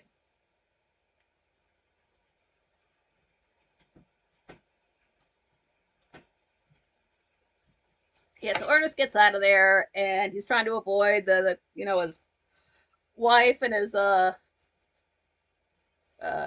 former fiance, I guess you could call her. Eddie. He gets up on the roof, and it's like, all right, parkour time, and he's going on the roof. It's at an angle, climbing the gutter, and that's when the ladies find him. He almost slips and falls. He finally does slip and fall, but then his suspenders catch him, and he's up so many stories high. If he falls, he's dead. The girls are like, drink the potion, you still got it, right? Because he did still have it. She offered it to him. Liesel did, put it in his pocket, took off. It's still in his pocket, so he still got it. Like, drink it, you'll live forever. Just drink it. Yeah, drink it. And he's looking at him. He's like, nope, not doing it. Dumps it out, and then his suspenders break, dude falls, and they both watch him fall. And I'm thinking, damn, is this how he dies in this? That's fucked up. I mean, oh well, I just, gotta die of something. It's probably not gonna hurt. Anyway, he crashes through some glass and lands in the pool, basically just where he was with Liesel 5 minutes ago. He's just back in that room. But he's alive. Yeah, and then as he's walking out of the building, that's when he runs into the fella who looks like James Dean. But yeah, he landed in the pool, Grand Theft Auto style. That's what Gray always tries to do. So I appreciate that. So he gets away. He gets away from the ladies. He gets away from the party. Nobody ever sees him again. Jump ahead 37 years. And you know me, I don't do math, so I had to break out the calculator. That would have brought them to 2029. And they are at Ernest's funeral, and priest is up there talking about how life begins at 50, and that's how it was for Ernest. That's when he met his wife and had his I don't know, two daughters, something like that. And no, yeah, he had a big family, like he had sons and daughters, and all this stuff. And there's pictures of him as an old man, having fun. There was a lot of people at the funeral, and there's these two chicks way in the back there, and like they got the black veils on. Everybody's wearing black, and they're kind of just pointing at at the program and laughing at it and giggling to themselves, and making don't be laughing that loud at a funeral. Everybody's turning around and noticing, so they're finally like, let's just get out of here. This is simple, like it's a joke. And as they're walking out, the preacher's talking about like, yeah, it turns out that Ernest figured out the secret of eternal life, and they both stop and turn back. And it's just the preacher saying, so because Ernest was loved by his family and friends, and had all these children, he's gonna live forever. And the ladies are like, blah blah blah, they're continuing to walk out. Whatever. They thought it was gonna be something profound to them, but it wasn't. They didn't get it. They're like, fuck it, we're out of here. And they're walking out bitching about like who had you had a whole ass can of spray paint before we walked in. How could you have lost it? Let me see your face. And it's Goldie Hawn, and just it looks like her face is like paint cracking almost. It's like melty. Her entire face is a wreck. Like her skin color is a little bit too dark. And then you see Madeline and like her eyebrows. What they did with the actress, like kept her proper eyebrows there, but then drew like these terrible black fake crooked ones above it. Really good work. So like they like instead of like covering up her eyebrows with like spirit gum, whatever they use, they left them there to make her look extra wrinkly. It's a nice touch. I noticed that.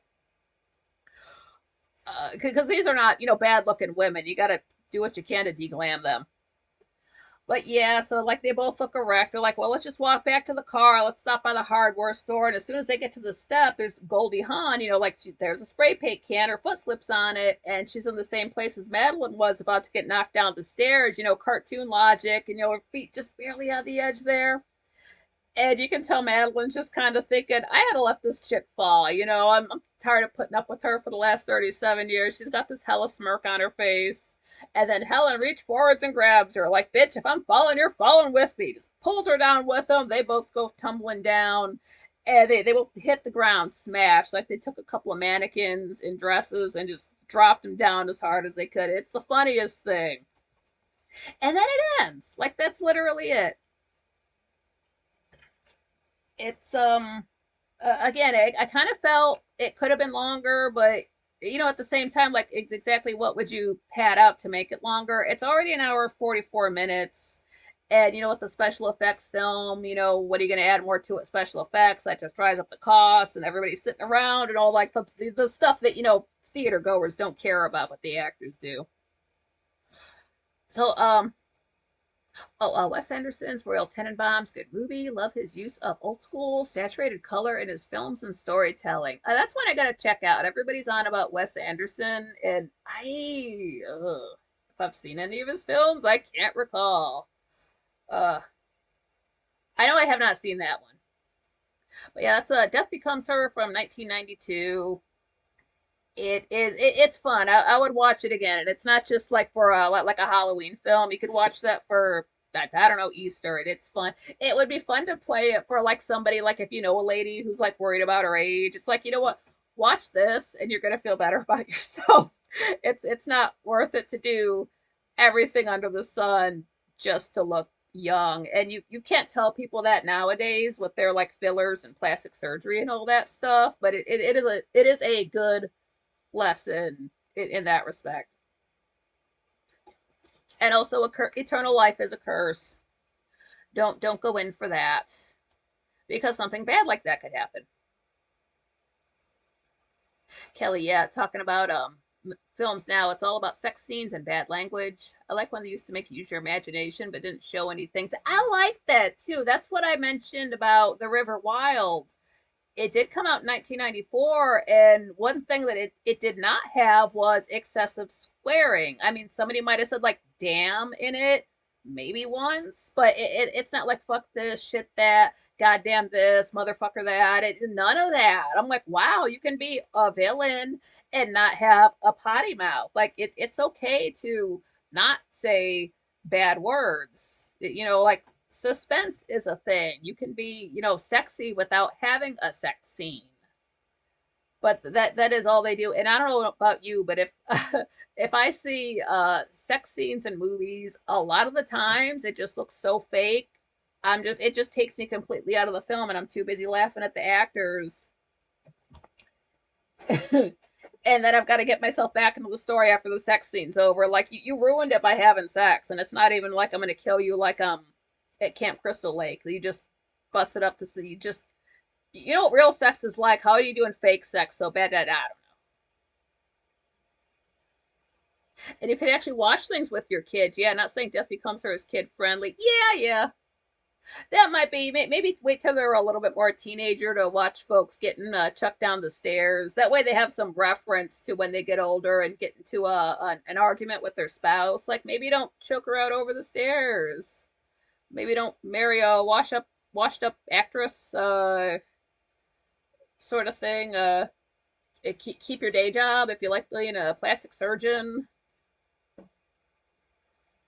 But I like that at least Ernest had a good ending for himself. He got to have a happy life and get away from those two crazy ladies, so it was good for him. But then the way it does end up with the ladies' bodies all smashed up, they're just a couple of heads. So I don't know how you would, like thankfully we're not going to be getting a remake or a sequel to that.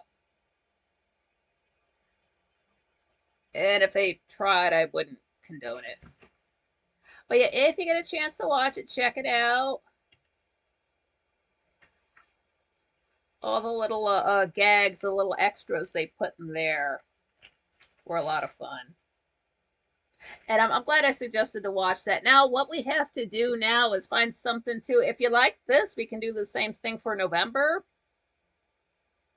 So, what I was thinking is this whole next week here coming up, we could, if you find a movie to watch, again, like as long as it's on, something free. If it's a free movie on YouTube or if it's something on Tubi, we can watch it because those are totally free. And this is not like Frank is going to start up a movie club, but his is going to be for his Patreon. So that's it just like minimum's $5 a month to get in on that. But if you're not on a $5 a month kind of way, understandable. So this is free. I don't know how he's going to do his thing either. I don't know if he's going to go like, oh, this movie was filmed here on a budget of this, but I'm not doing that. At least not with this film. So yeah, if you guys do have any movie suggestions, we can sort of get those together this week coming up. And then I was thinking we can like really discuss it on the next show on. Well, we have two shows next week. We've got the 8th and the 9th because Frank is going to be off on the 8th. He's getting they've got to rearrange some stuff in the studio, and that's why he's going to be out for that.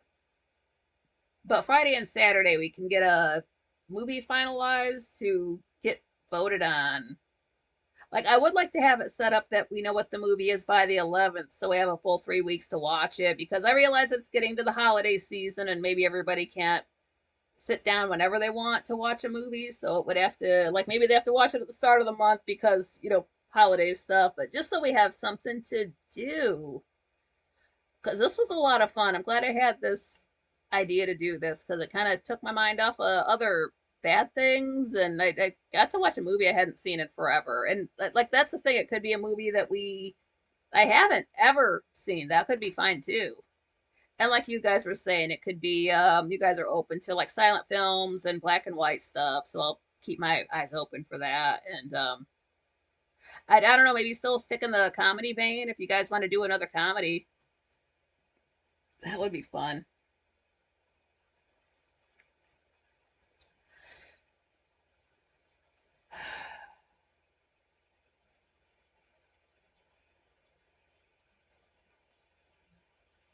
I do like this is from the show. Danny, what type of movie for November and December? Yeah, that's kind of up to you guys. I don't know if you like, especially December. I don't know if you guys want to sit and watch a Christmas movie. So it could be, unless it's like Die Hard or something like that. But like for November, I don't know, like because we did a comedy for October. Do you still want to stick with comedy, or maybe look for an action? I'm not gonna sit here and be like, let's all watch Schindler's List and Sophie's Choice and Amistad. I'm not trying to like bum people out. It's that kind of thing. That comedy's always great though. Yeah.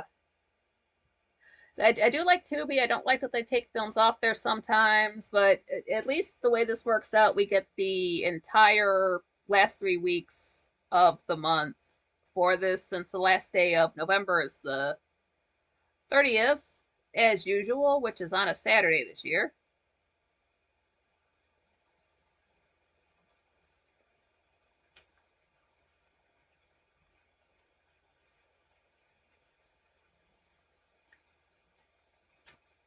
So I do have, I've got some of the suggestions that we had for this time around. I can go through those and see if any of those would fly this time. And I don't know, some of these might not be still on Tubi. I did write down whether or not they're on Tubi or YouTube. Uh,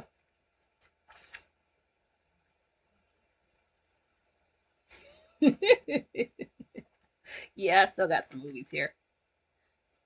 But yeah, if there's anything that you think that would be good to watch, you can always throw it in the comments of this video, or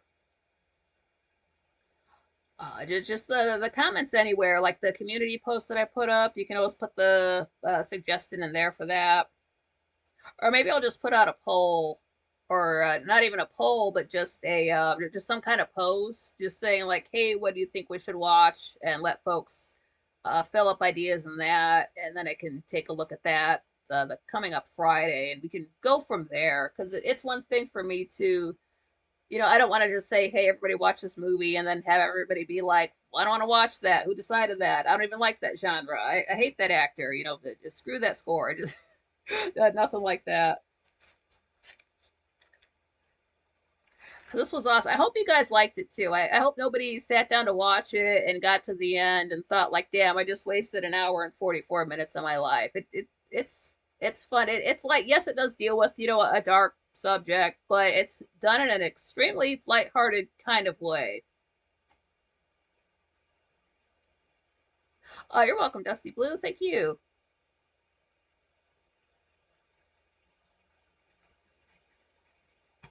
Yeah, we got like 15 minutes left. I could always catch up on the rest of, quite frankly, on Friday. Since again, Frank will be out. Now, next week's going to be busy. Well, like Monday is just a regular day. But then Tuesday the 5th, Frank did say he's going to be up until about midnight. I guess waiting for results to come in. I don't know what really happens on election day. I remember we did stay up until about 1 or 2 in the morning on election day in 2016, waiting for results to come in. But the fact that Frank did say he's going to be up until, oh God, up until midnight that night, and I'm not used to staying up that late. I got to start practicing now, staying up to midnight so I can make it that long. Because I do plan on being in there just in one chat room. I am going to keep the chat room tour going because it's just going to be week 4, and I think there's only 6 chat rooms. But I'm not going to sit in 2 chat rooms the entire night long because I don't know how long I'll be able to stay up. It's almost to a point where I might have to take some extra uppers just to get through it. I bet slept sitting yeah live till maybe midnight. That's on the 5th. So Tuesday coming up. But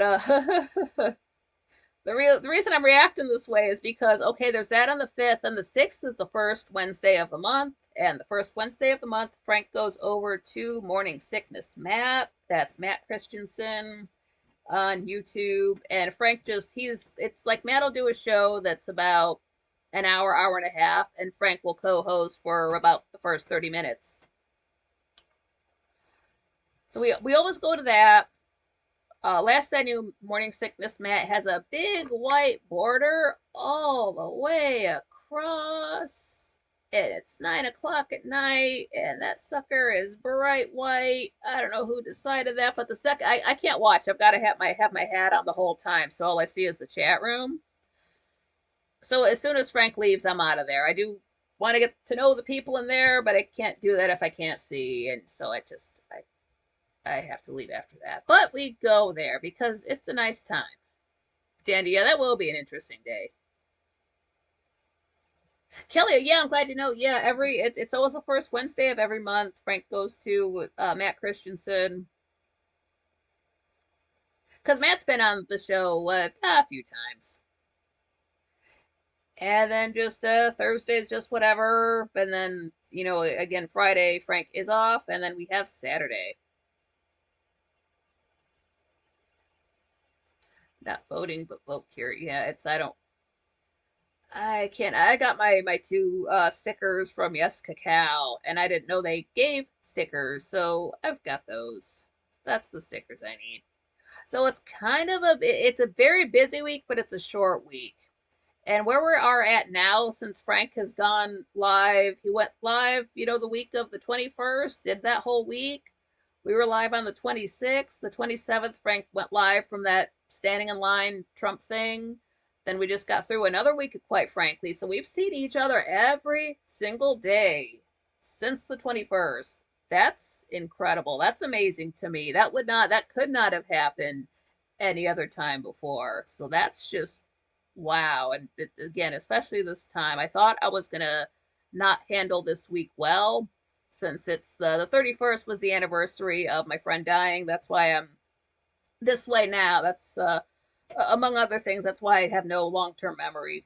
And I really thought I was gonna be just erect the entire week. I thought I was gonna go live the 26th, be erect the whole week, and then just have to turn it around again for today, the second. But then Frank was going to that baseball game on the 30th. And I knew that was going to happen at the start of the month. I knew something was going to happen. So it's like, well, I can't fall apart and then get it together for a day and then fall apart for 2 days and then be okay for this. That just, emotionally, that's not good for a person. But I stayed up really well. The 30th, it was nice out. We had a great day. 31st was fun. There were some rough parts. I'm not going to lie. I woke up, kind of went through it in the morning. But then to get my head out of that, that's when I watched Death Becomes Her. Went through the whole day. Gray uploaded all that. I watched some Gray videos that day, some of the membership stuff. Lots of good information. And then went to the show, and then that night I kind of fell apart again. And I listened to all the songs I never listened to any other time, even one I forgot that I used to listen to. And that's when I found that they're like, oh, 2 days ago, Lady Gaga, Disease. And it's like, this is not the time for new music. I will get to you tomorrow. So I got through that because of you guys. We didn't have Frankly's 10 years ago. I didn't have family 10 years ago, but I've got it now. I bet Shep Satan went to the post office box the other day, had 6 voter reminders, no soliciting in my life anymore. I swear every single time I open up the mailbox in the last 2 weeks, it's either like something printed or like they even tried handwritten uh like postcard looking things. It's like I'm not reading this. I bet Shep Satan, yeah, solicitation is not taken seriously in our world. Yeah, I'm not paying attention to that. Just give me a sticker. I'm not gonna go. You can give me a sticker though. And they have to put your full legal name, first, middle, and last name, completely spelled out. And one of them was like, "Oh, this election you did vote. This election you didn't vote. This election you didn't vote." I'm like, I know.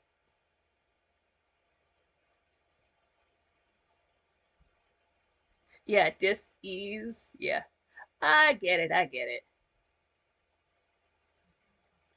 Yeah, I've had at least 2 handwritten postcard. Nobody's ever sent me a postcard. I'm not subscribed to Frank where he sends me a postcard, so I'm not waiting for a postcard. And then there it was. Oh, Michelle, how's it going? Yeah, I wish I could say like, yeah, so you can go watch Death Becomes Her right now, but I'm pretty sure they did take it off for the month, so that just, it happens. It happens. At least it's free. It would be worse if you were saving something on like Netflix or something like that and they took it off, but that it might come back around again. Who knows? They might put it back up again for, I was gonna say December, but for next October. But yeah, in the meantime, we gotta think about a movie that everybody might dig. Possibly comedy. Everybody likes comedy, but it can be other stuff. I guess as long as we're not talking about, as long as it's not like documentaries about mass killings, I'm pretty sure anything else would fly. So,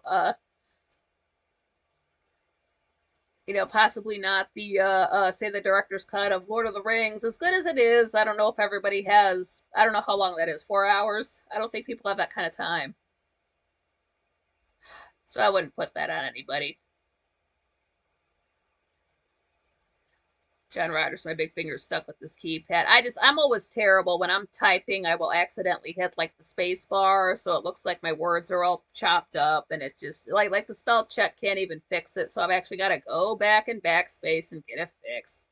Gone with the Wind. I need to see Gone with the Wind. I have not watched that movie. I know a lot about it. Not a lot, but I know some stuff about it. Have not seen it yet. Frankly, my dear, go fuck yourself. No. And that was a big deal to say damn in a movie. Like, oh, he said the DAM word. I can't believe, people were just like that back then. They didn't use the off color language. see, gone.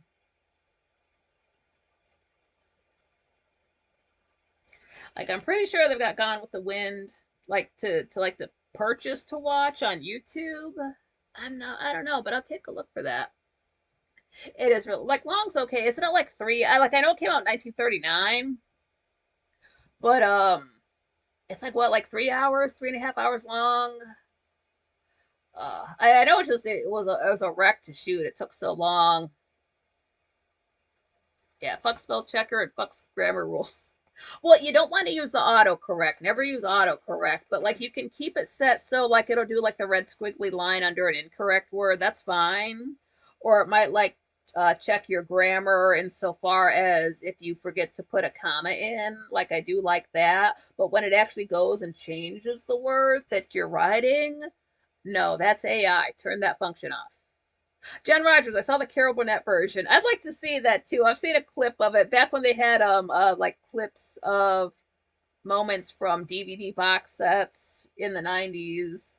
That was a clip from one of them with the like you could still see the curtain bar going across the shoulders and she's wearing like literal drapes. It's like I saw it hanging in the window and I just had to have it. Gotta love some Carol Burnett. Last I knew, they still had Annie from 1982. It's like herself and Bernadette Peters and Tim Curry. That's one I know I watched a lot of back in the day when I was younger, but have not seen it all as an adult. I would like to watch that again. I like those actors, and for the nostalgia. Okay. Yeah, great show. I was really looking for these last two show. I mean, it's not like I don't look forward to these, but I feel like I'm starting to get good at this. So that's cool. And I did want to say too, I don't I'll fully get into the end of last week during the last show, but that kind of blew my mind because the last show I did, I knew King was going to show up, King 40, and he did, and so I wasn't surprised. But what did surprise me is that the last show, yeah, on the first, he called in, quite frankly, and he said something about my show and like it's good, or I'd have to watch it again. I only heard it once, and I wrote down the time. I think it was like 8:08. But I have to go back and listen to it because I did not expect. Yeah, 8:08. That's when that happened. And Frank roughly starts his show on time. I was not expecting that. I knew it would show up to the show. I didn't know I was going to get a shout out. So it's like, oh my God, thank you. And I don't know if Frank knows that I do live shows. And I know he knows that I have a channel because I called it and said that. But I don't know if he knows that I do live shows. But like King said that they were good. And I guess he was entertained. So like, great. That was awesome. I did not expect that. So thank you to Tim for that. I know he's not in here right now, but that's still awesome of him. And anybody from Twitch. I know there's people from Twitch who watch who don't have YouTube accounts, so what's up to them as well? I know how it is.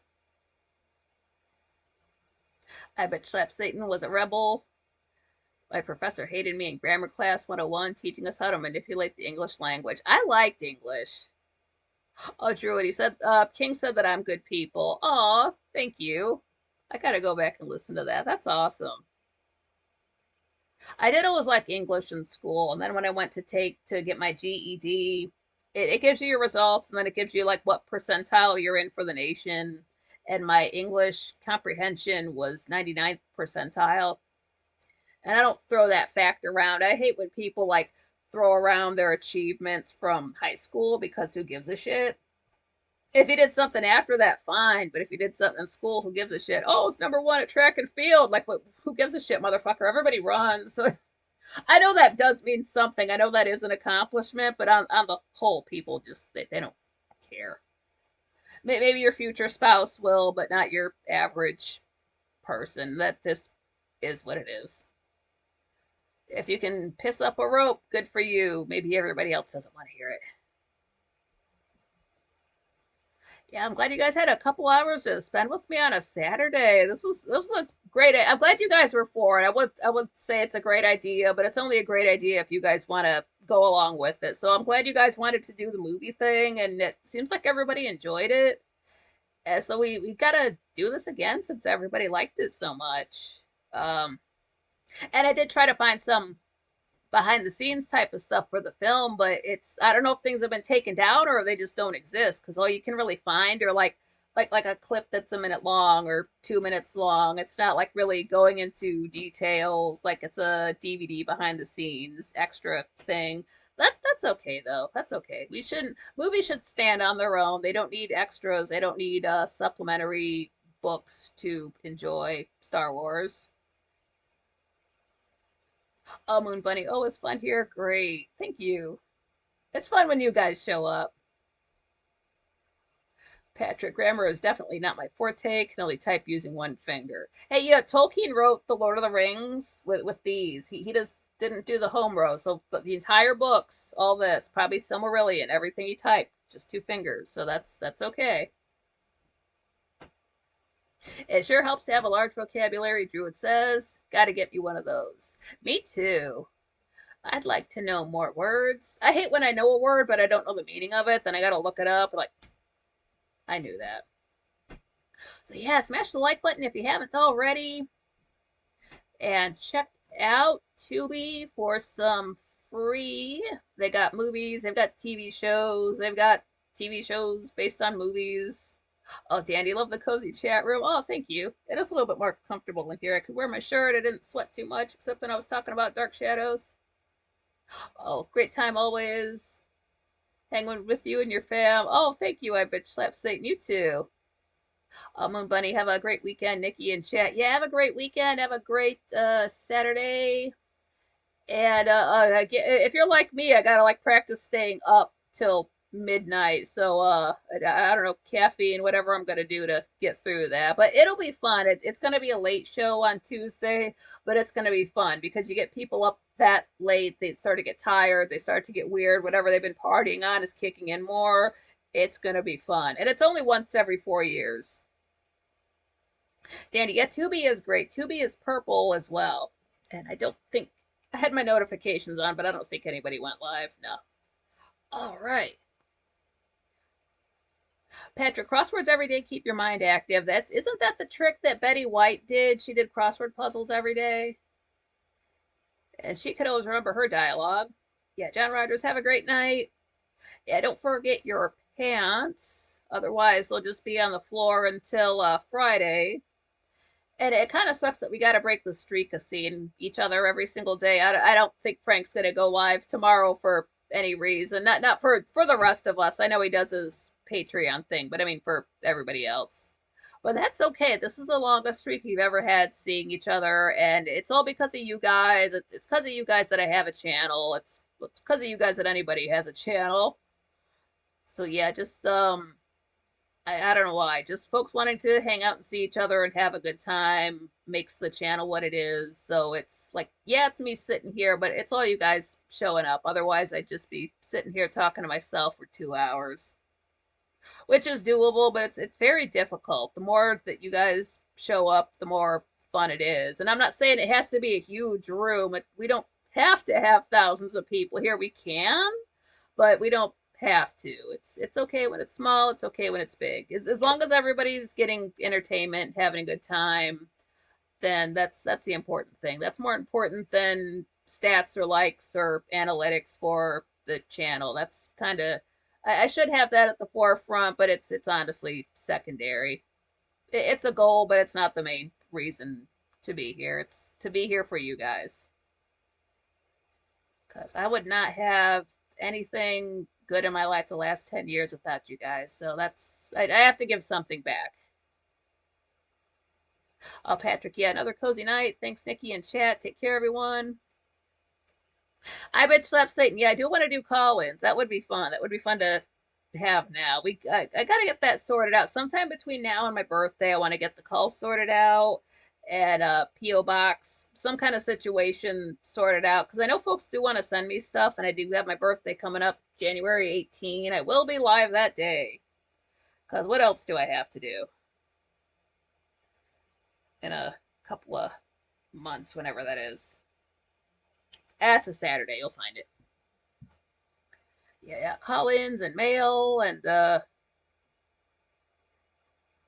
Definitely that. I was gonna say definitely shirts. It's so hard to go clothes shopping. I don't even know if they have that kind of clothing at the store. Well, I'll find that out. Yeah, I gotta do the P.O. box thing. I wish they would do like a special, like a half price special on that motherfucker. That's pricey. Damn. What are people sending you for? I don't know. It's probably inflation for the last 4 years made it a little bit slightly high. It's all right. We'll find a way through it, no matter what it is. Yes, everybody, look after yourselves and look after your pets and keep your pet on a swivel. And don't have arguments with your spouse at the top of the stairs. Don't call him a limp dick, and maybe you won't wake up with a broken neck. No, domestic violence is never okay. Don't be fighting. So great to see everybody. I love you guys.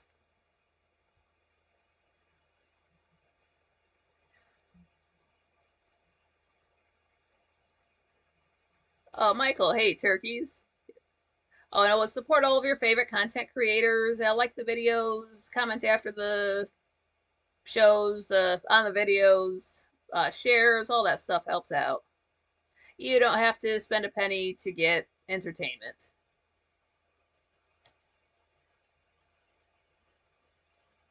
Yeah, have a great night. You're welcome, Dandy. Yeah, thank you guys. Add a taco to help pay for the P.O. box.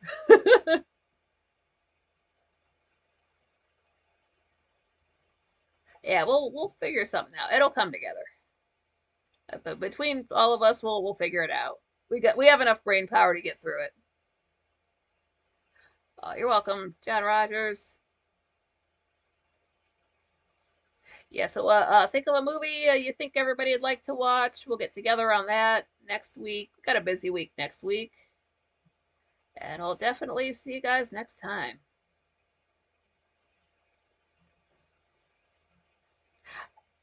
Yeah, it's just ended now, Michael. But on the good side, you get two shows next week too. So next Friday and next Saturday, the maybe the 8th and the 9th. I forgot, I just looked. We'll be live for that, and we get to see each other extra on Tuesday because Frank's gonna be live. After the show, he's gonna go live again until midnight on Tuesday. And then on Wednesday, we go to Morning Sickness Matt after Frank. And so we get to see each other for at least a half an hour then. Yeah, winter movies, yeah. Or we can watch watch a summary type of movie in the winter, and then when it gets more into summer, we can watch, Alive. Something like that. I'd rather us watch The Edge, but that's impossible to find for free. So yeah, I mean it's any it does not have to be seasonal. We can watch something summery in the wintertime. That's absolutely okay. I don't really hold to our holidays are not the same, so it does not have to stay on any kind of theme. That won't be jarring for me. We can watch a 4th of July movie. Independence Day, the first one from 1996. I haven't seen the second one. Field of Dreams. I do want to watch Field of Dreams. That's James Horner. I want to look for that. I'm gonna be looking that one up. Gods, I hope they have it. I will lose it. I don't think they do, but I think I would Field of Dreams. I would love to watch a movie with you guys with James Horner or Jerry Goldsmith doing the score. That would be fun. They do have The Mummy on Tubi, the one from 1999. Just saying. I bet Slap saying, yeah, off grid for us, need winter entertainment. I don't know if it would be hard or easy to review a movie I've seen hundreds and hundreds of times over 25 years, but it's up there. Oh no, that's all right, Michael. Sorry I missed your stream running around the woods shooting and playing. Hey, that's fun too. This is always available. All these are always going to stay up. No matter how big the channel gets, I'm going to keep the early stuff up here. I can learn from my own mistakes. So I like to see the progression, the growth. Patrick, oh, I read the book Alive. Really gripping read. Ooh. That was scary. That movie was scary anyway, and I probably was too young to be watching it. It's probably still scary now. Oh, and the fact it really happened, goodness. But yeah, let's just keep our eyes focused and don't put up the Christmas tree before Thanksgiving. Yeah, Field of Dreams, definitely. There's something I found, Field of Dreams. It's James Horner playing some music from it, and just the fact that I'll have to share it. I love it so much. It's just, uh, it's great. I like to see, it's one thing to see a composer like actually composing, doing the arm thing. It's another thing to actually see them touching an instrument and making sounds come out of it. That's just pure magic.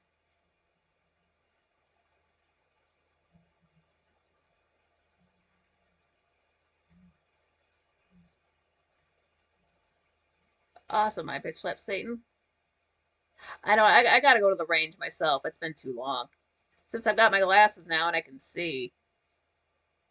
I want to do that idea of the quite rangely, where it's a shooting range that we would have to like close by 7 p.m. Yeah, yeah. James, just like the instrument, James Horner. Leo, he's American. Sounds like he's from England because he studied music in England, and he is no longer with us. But he's around. If you watch movies from between 1982 and 2015, and you watched anything by Universal between 1990 and 1996, you've heard James Horner. You already know him. You saw Titanic in 1997. You know the man. I do want to do a whole show about James Horner someday. Yep, that's the guy. I'll have to get that shared. I've got that thing James Horner doing like as I say playing it. It's Field of Dreams, and then I do have something else I wanted to share. I forget what that is. Oh, it's Gray Still Plays. It's somebody was asking about Gray, what he looks like 'cause he always has his face some kind of hidden. It's instead of him wearing like glasses and a VR headset, you can actually see his face. I found that video. I do have to share that. Michael, yeah, yeah. One day he was on his took too much medication, I think is what it was, and he was a pilot. He did want to fly, and he got his pilot's license, and he wrote a beautiful piece of music called Flight. I did share that back on August 10th. But yeah, he was a pilot, and he was by himself. He went up in the plane, and then he went straight down in the plane. It was no gliding. Braveheart, yeah, it was just straight down. They did find his body. It wasn't burned up, so I do have that consolation. That was June 22nd, 2015. He did Avatar also from 2009. And then they reused his themes in Avatar 2 that came out whenever that was 2 years ago. So he's been alright. He did Casper that's come up, so I could talk about James Horner all night. Apparently I have big thumbs too. I bitch slap say, yeah, it happens to me too. I know how to type on a keyboard. I've had a phone since. Who wrote that? I wrote that. Son of a bitch. Backspace, backspace, back. Fuck, fuck, fuck, fuck, fuck. Okay, now let me type it again. I did it twice! Yeah. Gotta love it. I always said I would never be the type of person to type with my thumbs, and I type with my thumbs. It's okay. Oh, Susie Q, how's it going?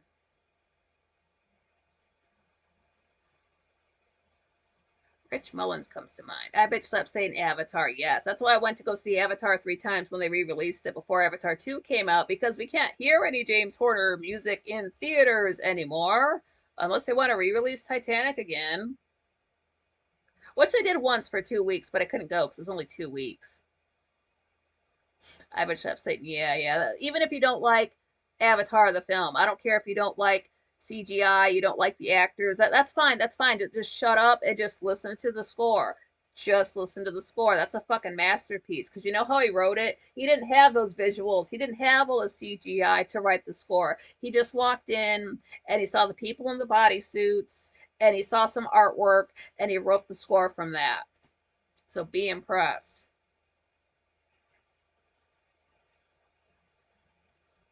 Oh, great.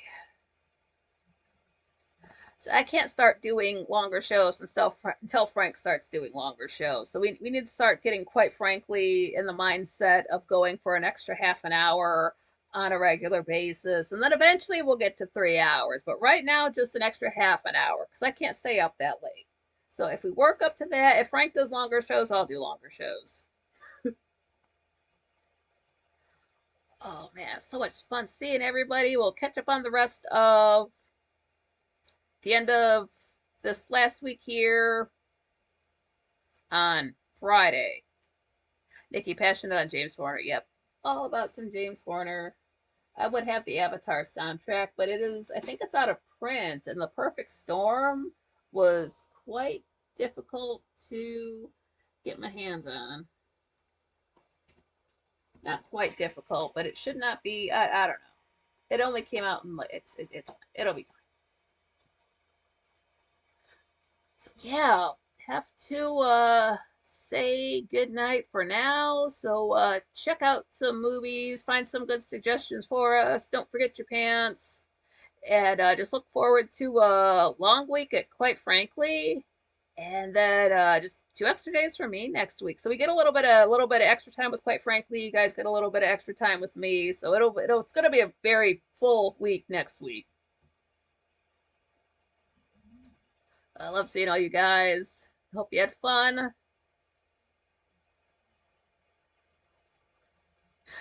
Got it right this time. Yeah, gotta have the physical media. I've got some over here. Got some stuff I can't show you yet. And that's gonna be a surprise. That's a secret. That's a movie that's on Tubi.